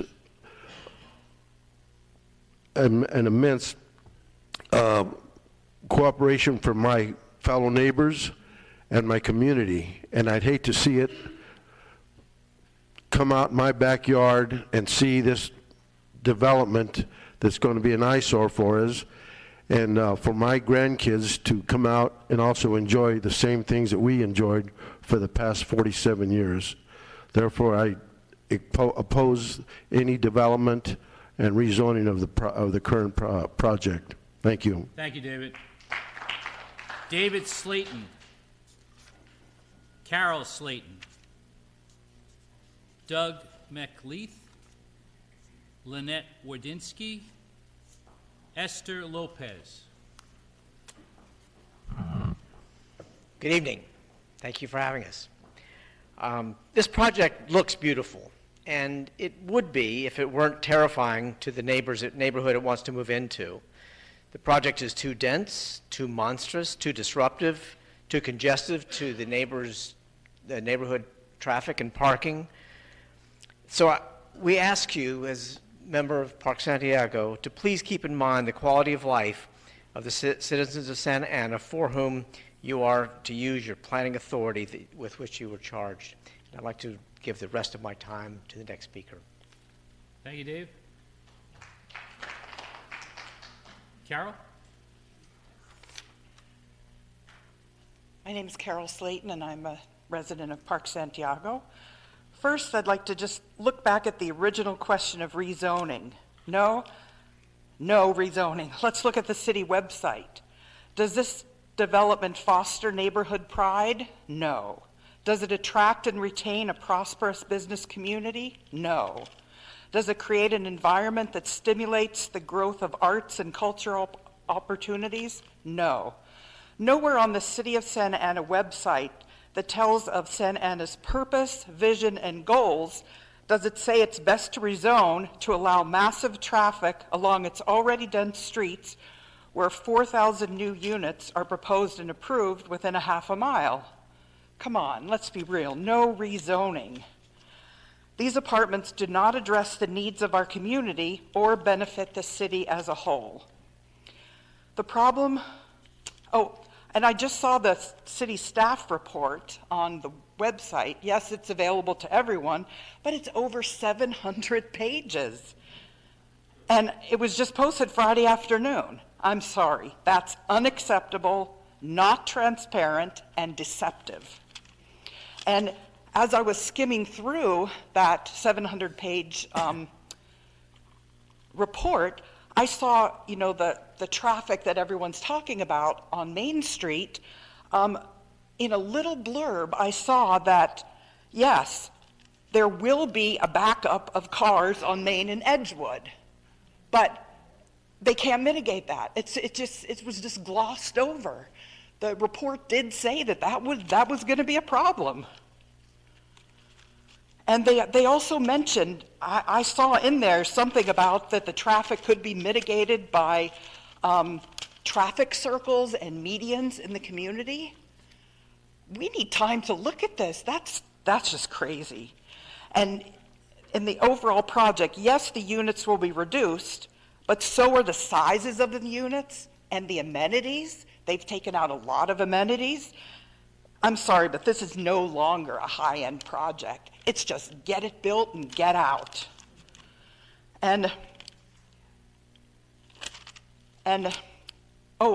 when the first presenters were here for the item number 1, I thought it was interesting that even though it was a high-density downtown project, it has less units than 2525. That's just, come on. That's just ridiculous. It's just the wrong place to put these apartments. And it's going to be a safety issue on Main Street. Thank you. Thank you, Carol. Doug McLeaf? Okay, no Doug. Lynette? Hi, my name is Lynette Wardinsky. I live on Valencia, 19 years. This is the wrong project, even in this iteration for this parcel. And some of your questions that you brought up before we even began speaking were highlighting the issues that are inherent in the presentation. 58 density units per acre. Thank you for clarifying and getting that math correct. And then also the highlighting of the new additional driveway and the problems that are going to bring up. You all asked those questions before we even got up to speak. You don't need us to further highlight those. But I oppose this project in its current iteration. I support the zoning as it stands. Again, it is complementary to have a business next to a housing unit or our housing neighborhood. The traffic patterns are complementary. So thank you so much for your time. Any other time that I've left on the table, I turn over to anyone who goes over. Thank you. Lynette. Esther Lopez.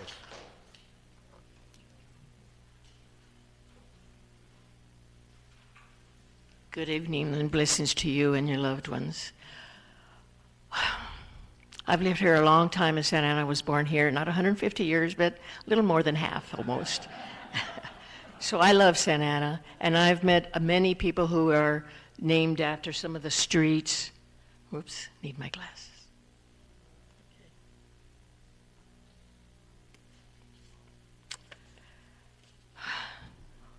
Esther Lopez, born in Santa Ana and resident of Park Santiago for 42 years.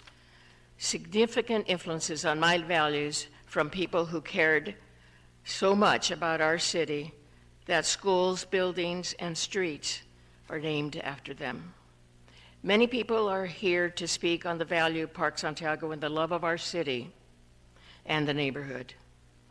What we have heard tonight are the negative effects of density in apartments: dignity, responsibility, consideration, historical value, ecological responsibility, pollution, safety and traffic flow, diversity of businesses and families, employment opportunities, family values, respect and honesty. We have gathered here on so many occasions to give the facts, to educate you all. That is our civic duty, and that is the motto of Santa Ana. Education first. Your civic duty is to vote no. Thank you. Thank you, Esther. Okay, the next 5 people: Peter Katz, Kathy Moorhead, Ellen Colloway, Christine Candy, and Susan La?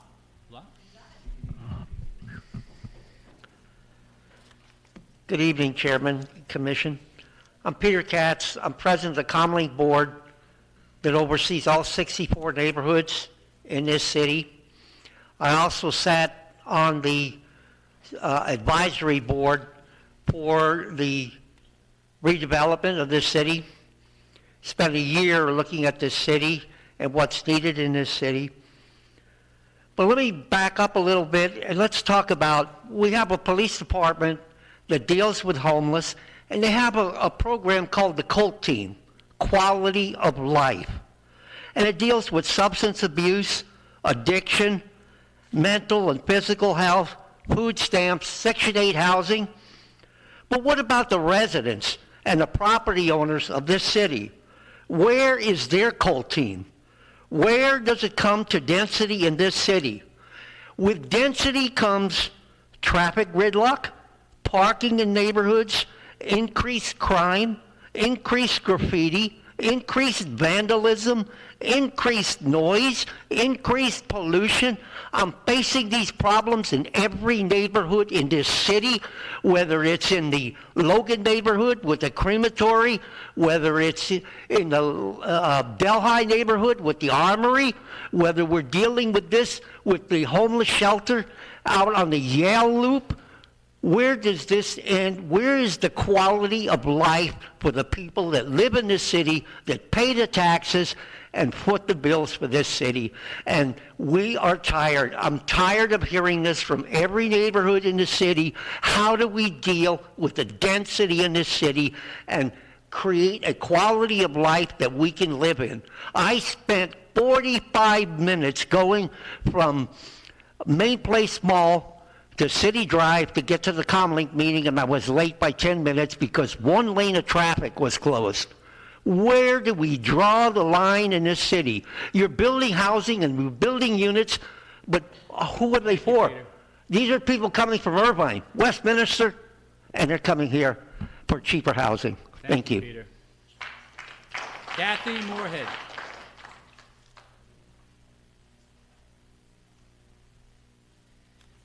Good evening, Planning Commission.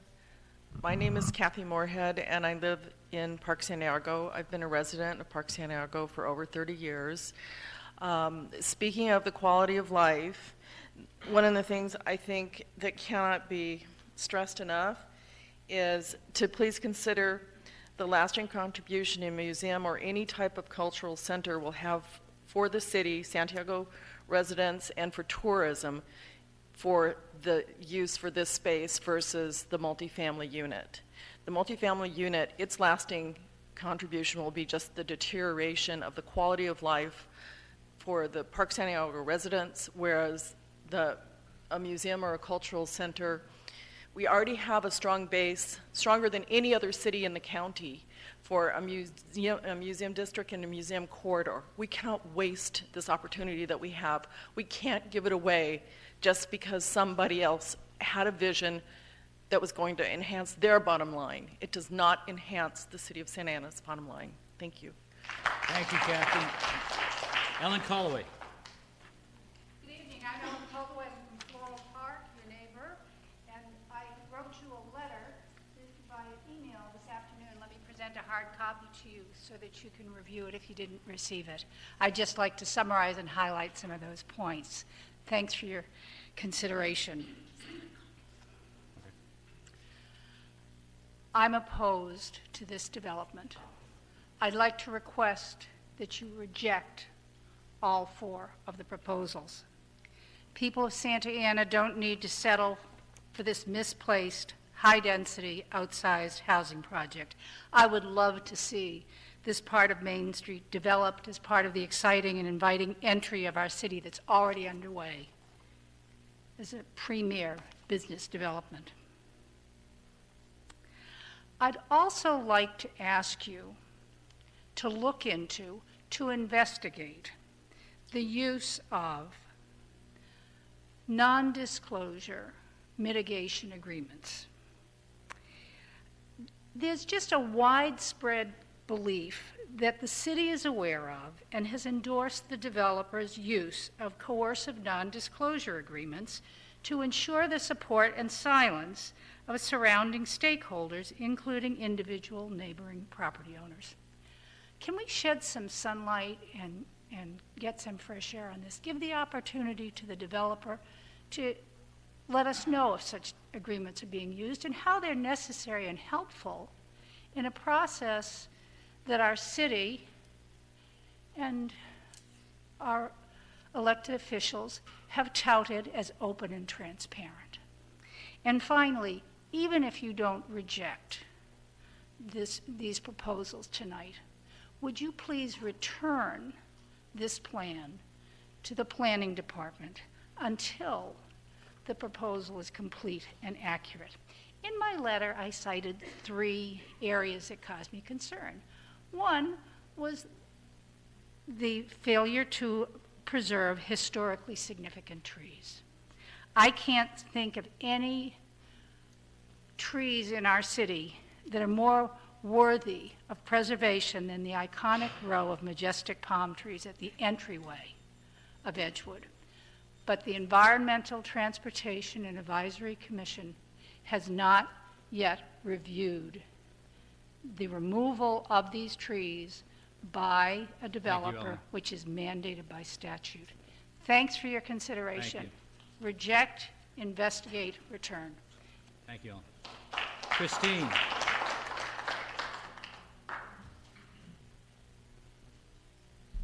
Hello, I'm Kristen Candy. I live at 2335 Oakmont Avenue. I am opposed to this project.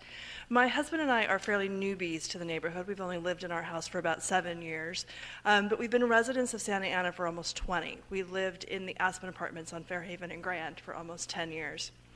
And when my husband and I were in a financial situation to be able to purchase a home, we specifically looked in Santa Ana. And we were thrilled when we were able to purchase our historic home that was built in 1923 and is on the historic registry for the city. This new proposal has not resolved my concerns regarding the height, the traffic, the parking issues associated with a project of this density at the entrance to our single-family neighborhood. I would refer you back to all the earlier comments that were well presented that addressed the myriad of issues with this project. And I'd also refer you back to the visual handouts that Diane Franken provided you earlier to really give you the opportunity to better visualize the proposed size of this building in relation to a single-level residence. I urge you again to please vote against this project and maintain the integrity and uniqueness of our neighborhood, and please vote for the reasonable development of 2525 Main and vote no on this project. Thank you. Thank you, Kristen. Suzanne.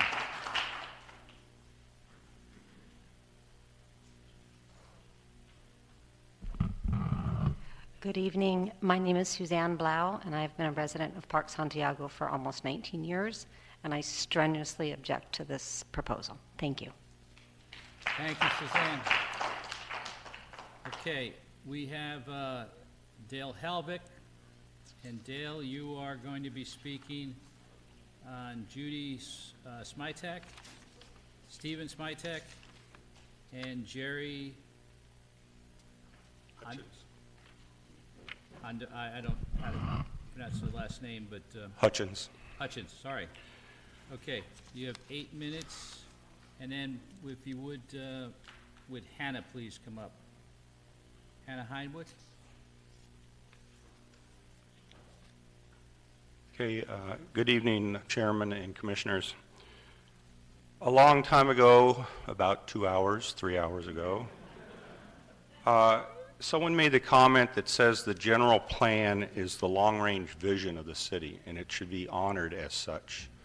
To come in and essentially buy property that is immediately turned around to say we need to ignore the vision that the city had for this property and request it be rezoned for apartments is not honoring the long-range vision of the general plan. Rejecting this property request to go ahead and build apartments is not saying that we're not business friendly. We have many developers that have done many projects in this city. They haven't all been approved, but this project should be disapproved. And those other people, they're still doing business in Santa Ana, you know, because it is a good place to do business. But not every spot is worthy of massive development. We respect the general plan, and we think that it ought to be honored. A long time ago, we were asked, well, how many units do you want on this property? And, you know, it was like, why are we asking how many units we want on it? We want it to be zoned the way it is, developed the way it's intended to. The applicant took a chance. He looked at this as spec property based upon a draft document, and he omits that, and it's in the Sunshine meeting notes that, you know, had not been for this draft document, he would have never purchased it, or the conversation that he had with the city official. That's not a valid reason to go in and dishonor the general plan. Getting back to the compromise, what is it that they want from us? Well, we said we would go to medium density residential. That was a compromise on our part, but they rejected that. And so we're no longer here talking about whether it ought to be medium density residential or it should be adaptive reuse or some other application.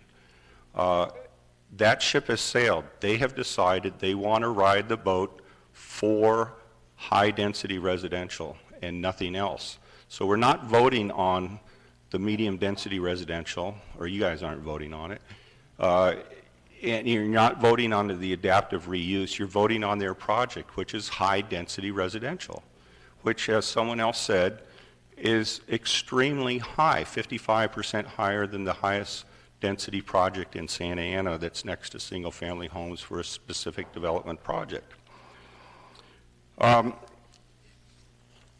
One of the things that has concerned people is how the people on Spurgeon feel about it. And I have 5 letters of opposition from the Spurgeon residents that back up to the property that we didn't get in time for the online submittal and everything, but they're there. They oppose this project, and it's just 1 copy each, so it just needs to be filed. The project projections that we saw that were presented by the applicant for population, cars, and everything else are relatively low for the actual numbers that we see. You know, they quoted 502 people. Their lease agreement allows them to go much higher than that, up to 682 people by their lease agreements. I'm sure they'll say that, well, that's not really true, you know, but it is. It's what was posted on their website but they've taken their website down because it had so many misleading information on it that it was easier to take down than to provide the truth of what was actually going on.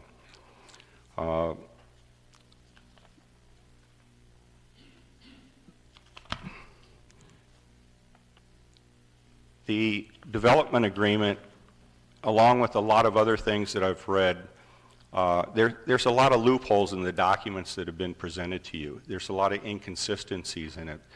We haven't really had an adequate time to look at all this information because, one, the staff report came out on Friday. The conceptual drawings, we never got an update from the original ones that were posted and provided to us on October 3rd. The changes that have been made, we just haven't had time to look at. In the development agreement, it says the annual review shall term out at the, it will be for 55 years unless determined during an annual review that the term shall end earlier. We have no idea who conducts that annual review, so anything that's in that development agreement could theoretically go away at the end of a year time frame. District centers with high-intensity mixed-use urban villages are, it says district centers with high-intensity mixed-use urban villages and pedestrian-oriented experiences are what they're going to provide. But it's not consistent with the policy that's laid out as far as providing that. It's a residential thing. It's not a mixed-use area. It says goal 6 is to reduce residential overcrowding. It's not going to reduce overcrowding. It's going to increase the density of the city even further. Reducing overcrowding is accomplished by relocating people within the city into another part in the city. This project is just going to draw in more people because it's a market rate housing. And we know that most of the overcrowding is not in market rate housing areas. The other thing is the on-site parking management. We have no idea what this on-site parking management is. In fact, it says that prior to final approval for occupancy is when they'll issue, the developer will submit and obtain approval from the Public Works for the parking management plan. So what is it that you guys are going to approve tonight for the parking management? We already know that the 180 spaces that are allotted for Discovery Science Center and the gate, which they say is locked and closed, well, I don't know how it's really locked and closed because they're taking credit for that parking from not only the backside of the establishment, but they're saying there'll be free-flowing of cars after certain hours by this plan that we were provided that had no verification that this is indeed what it was going to be. So we don't know what the parking management plan is. I don't think you guys know what it is. And it's a big question mark on how this land use swap is going to take place. Is it really going to be sold to the Discovery Science Center? Or is it just a lease that's going back and forth where they could essentially say after they get the entitlements, it's a done deal? So the other thing is if they're truly selling the property, then how is it that they can say they're going to have a 135-foot setback? It may be a 135-foot setback from Edgewood, but not from their property. You know, so if it's truly going to be a land sale, you got to address that. Can you wrap it up, Dale? Am I already up? I had 8 minutes? 8 minutes. Oh, wow, that went fast. You do a Anybody better want to job give with the another video. 8 minutes? All right. Thank you, Dale. Hannah, and then behind Hannah, we're going to have Darcy Cancino, Rob Richardson, Phil Schaefer, Angel Barnes, and Angeline Lopez. Hello, my name is Hannah Hureinowicki. I live in Floral Park. I'm an architect. I went to the University of Oregon where I studied architecture for 5 years. From my education and experience in sustainability and green building, I know that when a project ignores the context around them, they slowly degrade what makes a place special. And this project puts the special character of Park Santiago at risk. Building 256 apartment units will not solve our housing crisis. To solve our housing crisis, we'll have to think much bigger. When I look at the renderings for this building, it looks like it could be located anywhere. I don't see Santa Ana's values or cultural diversity reflected in it. I don't see our Latino community in it, our Vietnamese community. It does not honor the history of this place. For the developer, the architecture firm, and even their team of lawyers, this is about business. It's about making money and moving on to the next project to make another profit. For us, the residents, this is not about business. It's about the quality of our life and our safety. We do not want this land to be developed in this way because this building is not helping the people who already live here. Please oppose this proposal. Thank you, Anna. Darcy Cancina?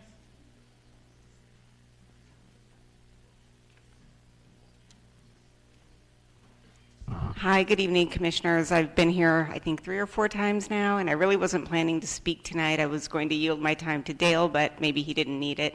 He said, or maybe he did. You want 4 more minutes? 2 more. Everything everybody said is exactly how I feel. I am still opposed to this project. It's still too dense. It's not suitable for the parcel. It's not zoned for residential. That new driveway is going to be a nightmare. And as people brought up the concerns about children's safety, I can echo that. You know, even just normal traffic flow through there is very, sketchy. So I just urge you to please consider everybody's comments and our strong opposition and vote no to recommend denial of the proposal as it currently stands, and just no rezoning, leave it as professional, and maybe even a museum. This is supposed to be a museum district. How about a natural history museum to complement the science museum? So that's something that hasn't been brought up, but I think would be an awesome use of the space. So thank you again for all your time and all of your dedication and hard work as well. Thank you, Darcy. Rob Richardson?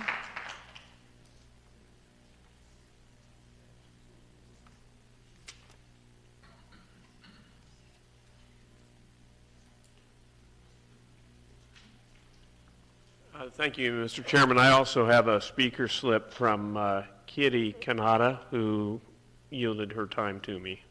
So if you would reflect that for me, please. I didn't know what the process was to turn this in. It's legit. Trust me. I trust you, Rob. Thank you, Mr. Chairman and members of the commission. I'm Rob Richardson. I live at 2336 North Oakmont. I've lived there for 19 years, and I've lived in Santa Ana since my family came here in 1961. So I've been here around a long time. I would say this, that when this process started 2 years ago, I was a young man. I still feel young, and I want to say that the 5 of you look young and healthful as well. It's, well, most of you anyway. But anyway, I do want to thank you for sitting through this over the last 2 years, because it's been a pretty intense process. I want to say to you that I did forward a letter to you. I don't know if it arrived via email or not, but I'll just share with you what the letter says.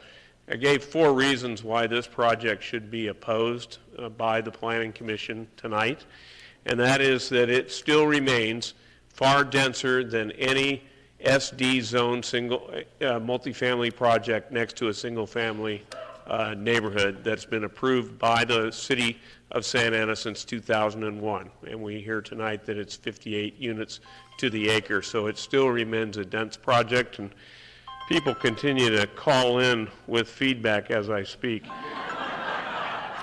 That's my wife wondering where I am. I hope that you'll all vouch for me. But anyway, number one, this project is far denser than any SD project for multifamily approved next to a single-family development since the early 2000s.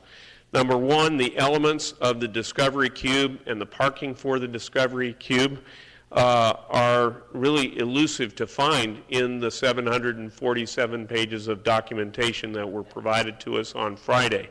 The details of the whether it's going to be a sale, a lease, a long-term commitment, those documents do not reveal that in any fashion. And so the nature of it is that the devil is in the details. And here tonight, the details are not in the purview of the public. Number three, the proposed project, the economic value of it has diminished dramatically. As to such, it would be wiser to await and allow the development of this property consistent with the existing zoning to proceed, rather than to proceed with a project that is unwanted by the neighborhood and undesirable for the interests of the Park Santiago community and the entire North Santa Ana community. Ladies and gentlemen, you have no obligation to approve a project that is a poor project simply because it has been proposed. This is not a fine wine that is getting better with time.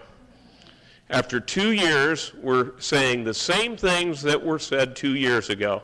It's too dense, it's too tall, it's in the wrong place, and it's inconsistent with the zoning that is there.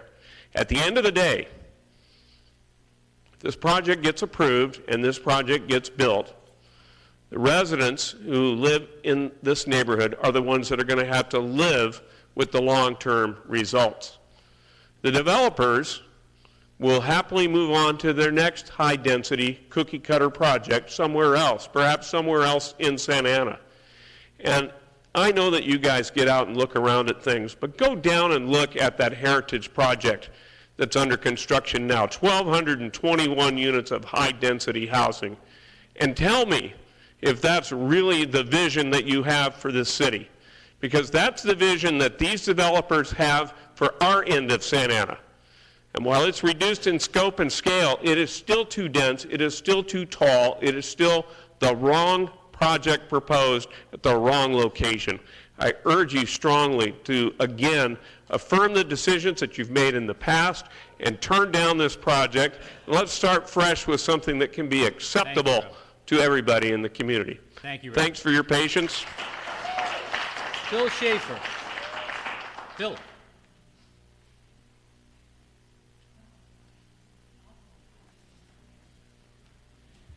Good evening, Planning Commissioners. I know you're tired and you're probably tired of hearing all these comments. I have a few points I'd like to make. First of all, my name's Phil Schaefer and I live in West Floral Park, so it's not just Park Santiago people you're hearing from tonight.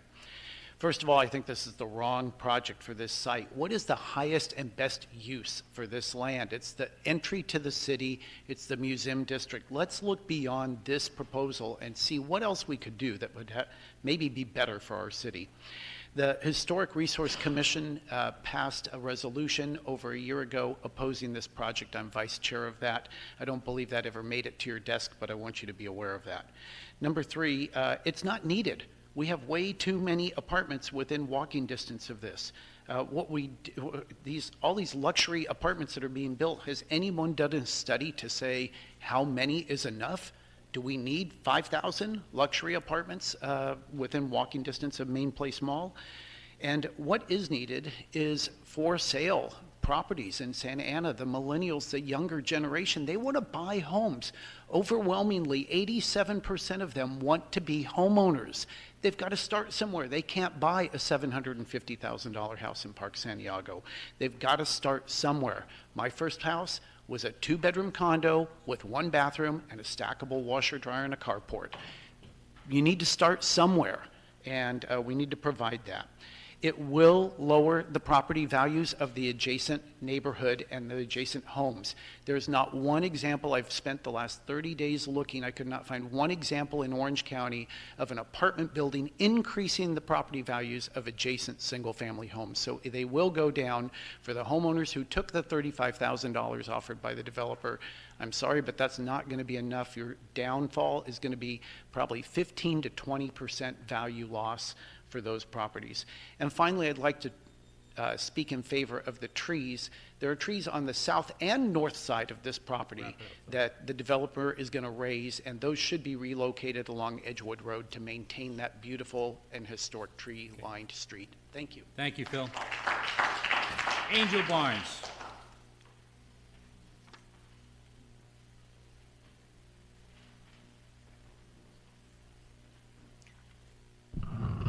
Commissioners, I'm Angel Barnes, 20-year resident of Floral Park. As you know, the City Council has already approved 1,900 apartments as part of the Main Place Mall transformation project, and within a couple blocks of Main Place, on Town and Country, 1,224 apartments and townhomes are either already leasing or are under construction.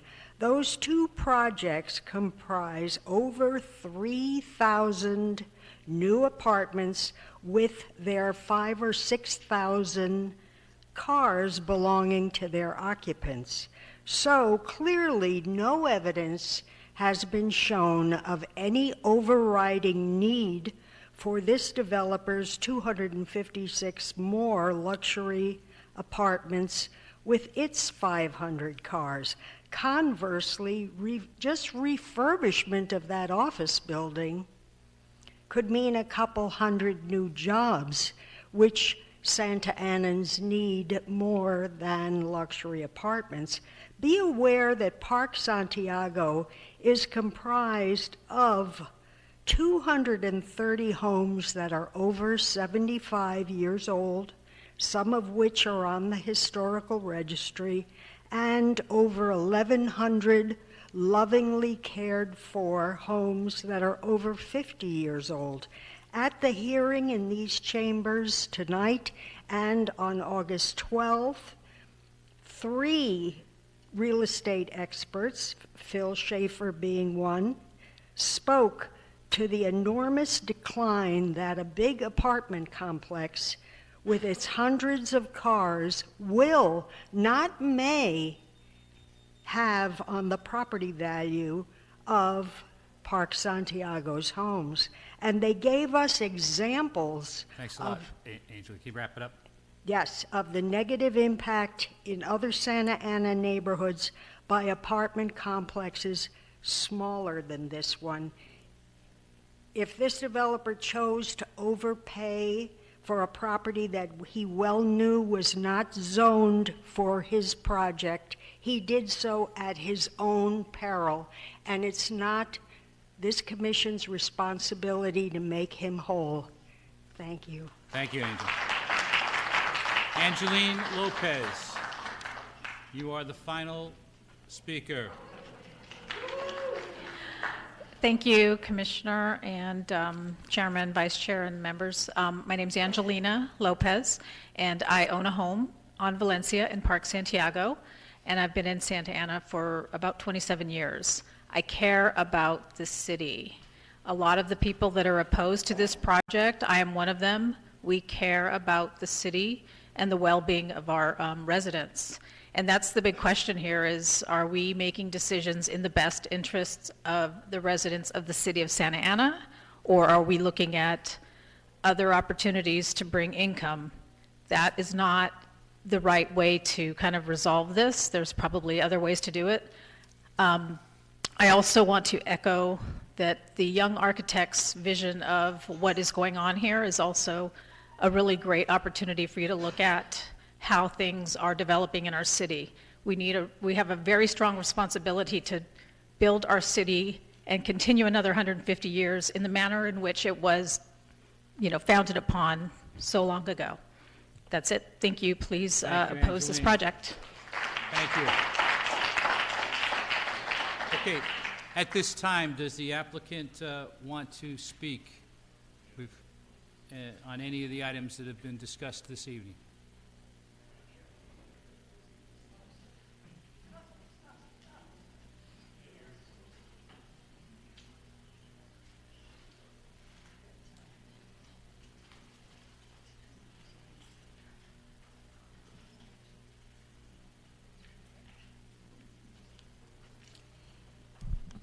Thank you, Chairman. Thank you, the Commission. We've heard from the Park Santiago residents here tonight. As many have spoken about, we've worked with them for 2 years. We've worked with the larger community for 2 years. We've modified the project greatly, cutting it in half. We focused heavily on traffic. We've seen that the existing office use would produce nearly 3 times the trips of the multifamily. We focused on the fiscal benefits to the city, and we've seen $600,000 per year fiscal benefit to the city. We've worked with the Cube on the sale. We have an agreement in place, subject to the approval of the project, to sell them 1.5 acres. It is a sale. They've needed parking for more than a decade, and this solves a decade-long problem. We've also heard folks comment that this is the densest project next to single family. The line at 60 to the acre is more dense. It's not an SD, but it's vested as a change of zone. And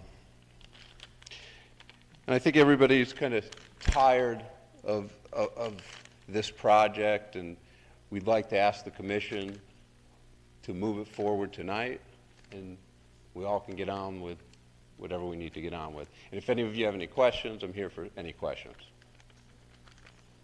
Any questions at this time? Thank you. Thank you. Okay. At this time, the public hearing is now closed. We'll bring it back to the commission for discussion.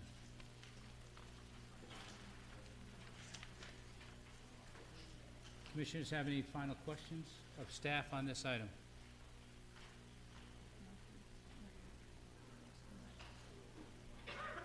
Okay. Do we have a motion at this time?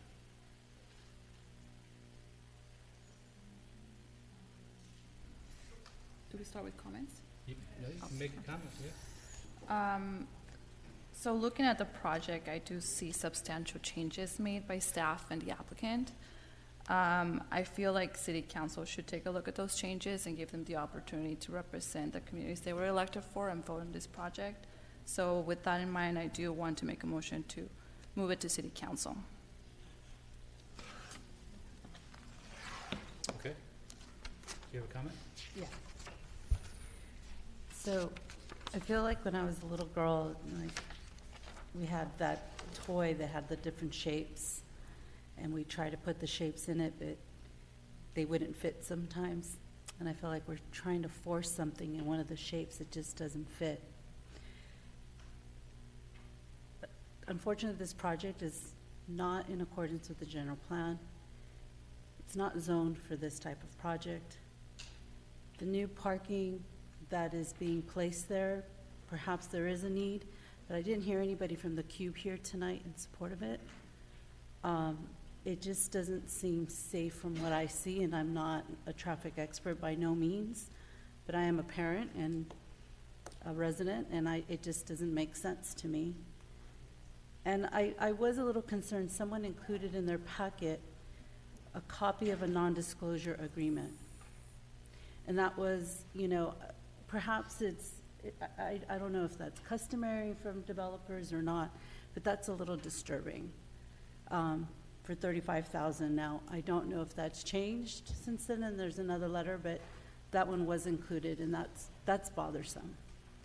So with that, I will be a no vote, and just want to share my comments. Anybody else have any comments? Ken? You have mentioned is our civic duty is to advocate the interest for the resident as well as the city of Santa Ana. On the other hand, I felt that the developer, the applicant have bent over backward, have done tremendously to change significantly since the last presented to the Planning Commissioner to reduce number of units and extend the setback and so on. But I also feel that the developer have rushed into this project without well prepared, well thought of. The very clear example, a calculation of the density, calculation of the revenue, of the fiscal to the city, all that number, you know, when you present it to the public, especially when it's presented to the planning commissioner like us, you should have that number worked out correctly, and that you have to be well prepared, because the public information, you just cannot present a data and then go back and change and get corrected and all that. But also, I am support economic and development for the city, because I believe that the city needed, the development will added benefit to the city as well as the resident. But again, at the same time, we need to have a sensible development in our city. I am torn between two levers, I will always say. I here to advocate the interest for the residents of Santa Ana, and also I will here to support development and promote development of the city. I do not want to send a message out to to outsider or any other investor to looking at the city, but we are very difficult to do business, or we anti-development. For that, I will abstain from voting for this issue.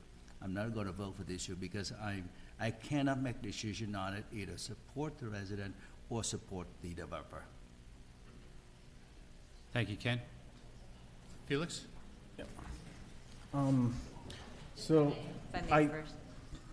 Commissioner Nguyen, do you have a financial conflict of interest that's going to prevent you from voting on this project? No, I don't. So it is your duty as a commissioner to make that hard decision of either supporting or voting against the project. So I have to vote it, or can I vote blank? There's no voting blank. So yes or no? Okay. You have to vote. Thank you. Okay. Felix? I just want to say I agree with what everybody else here is saying. I'm deeply torn between, what the residents want and also wanting to see more development within the city. Some people mentioned, talking about millennials wanting to see, houses and all this stuff, and I do want to see that, but I also want to see development. And I agree that, something needs to be done with these lots. There's a lot of empty lots, and what, especially in my job, what I see is that when these lots are left open, it just invites transient population inside these lots, and it just deteriorates the neighborhood. But with that being said, I still think that, it needs to be the right development with community engagement from day one. And I think this is kind of where we're seeing the problem. So, I'm torn, but, we'll make a decision. Okay. I guess, from my standpoint, I don't want to go over so many different things that have been said tonight and said last month and said the month before at our meetings. I think we are, as Lisa pointed out, it's our duty to make a decision. I don't want to belittle your statement, but just saying that we can push it to the council, that's really kind of shirking our responsibility. I think we need to make a decision one way or another. I think that, from the beginning, this has been, in my mind, a good project, but the wrong place. And really, when you look at what is going on in the north end of the city, there's a lot of construction, a lot of good construction, but it's well thought through construction. I think that, in this latest iteration, which somebody mentioned online, well, here's online. That's 700 pages, which we all received, within the last week or so. Common practice. Pardon? Which is common practice. Which is, I know, different subject, you can give that in different comments. But I think that the fact that we've seen the changes, and even to this date, some of the changes bring up obvious questions. I mean, no offense, Tague, I'm going to pick on you because I always pick on you. But, when you see 3 lanes that are heading north on Main Street, and you have people making U-turns, they're going to cross across 3 lanes to get into that 90-foot parking area, and most of the people are going to be coming from the north to the south because they're going to already have gone to the Discovery Museum and found out that there's no parking. So they're going to have to go around to find the parking which is going to be available to them on Edgewood and Main Street. And I think that's just asking for a huge challenge from the standpoint of traffic control and traffic management. Moving the light down and doing what's going on the other end, I think it's also something that's, not very well vetted out by our traffic and facilities people, and I just find that to be a problem. But I think it comes down to the very basic situation, and that is that over the course of the year and a half, 2 years that we've been hearing this particular project, I don't think the neighborhoods, and I make it neighborhoods, it's not just Park Santiago, it's the neighborhoods surrounding the city, it's the other neighborhoods, Wilshire Square, Washington Square. These are the neighborhoods that are the fabric of Santa Ana. And if we do and approve this project for Park Santiago for 2525, I think we've done a disservice to the neighbors and the homeowners in Park Santiago. So at this point in time, I share the same sentiments that Cynthia shares, and I will be voting no on going ahead with this project.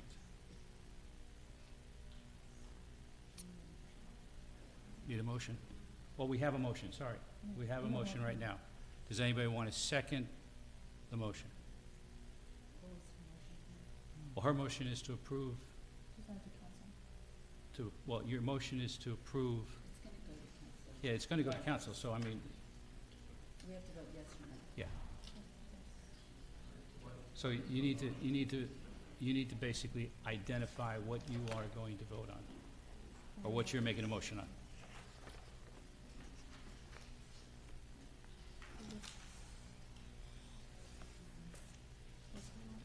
Here, let me, right here. Read that. So I'll make a motion to approve item number 2, number 2018-06 and 2018-10 for project located at 2525 North Main Street. Okay. Do we have a second to that motion?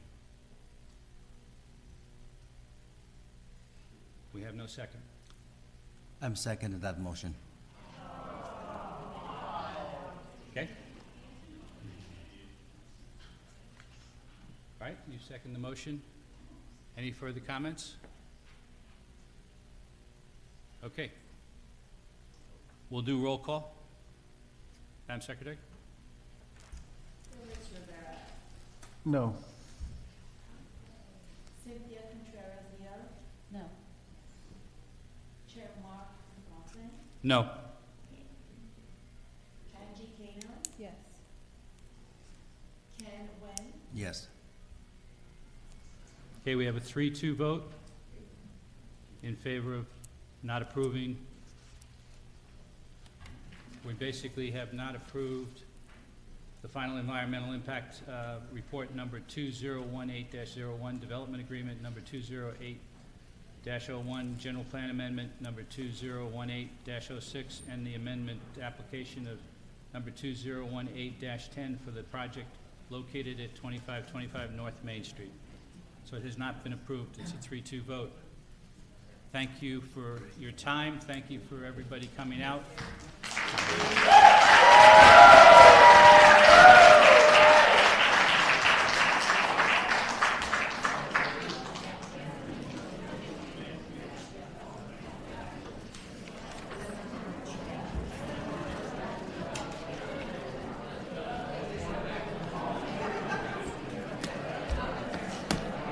Good job. Okay. Moving on to.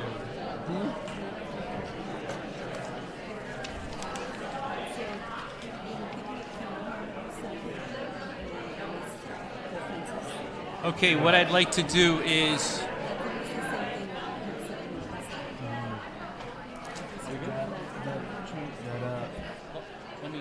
Let's clarify.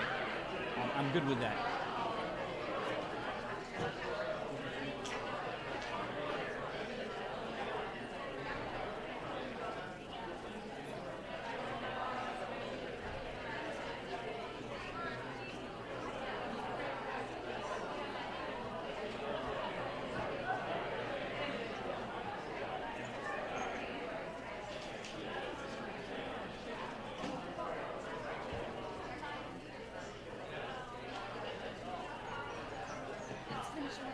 All right.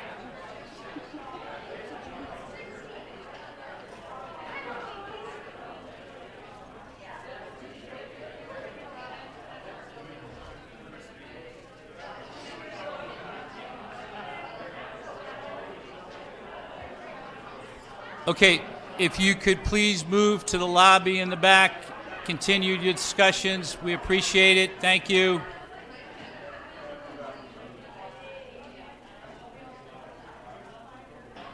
Okay, so we will move on to comments. Does staff have any comments at this point in time?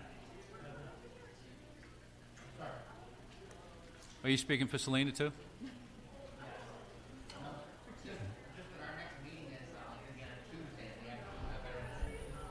Can I say? Tuesday the 12th. Okay. And instead of Monday the 12th, it's on the paperwork. Well, I have Monday, November 12th, 5:30, council chambers. That's what's on my notes. Thank you.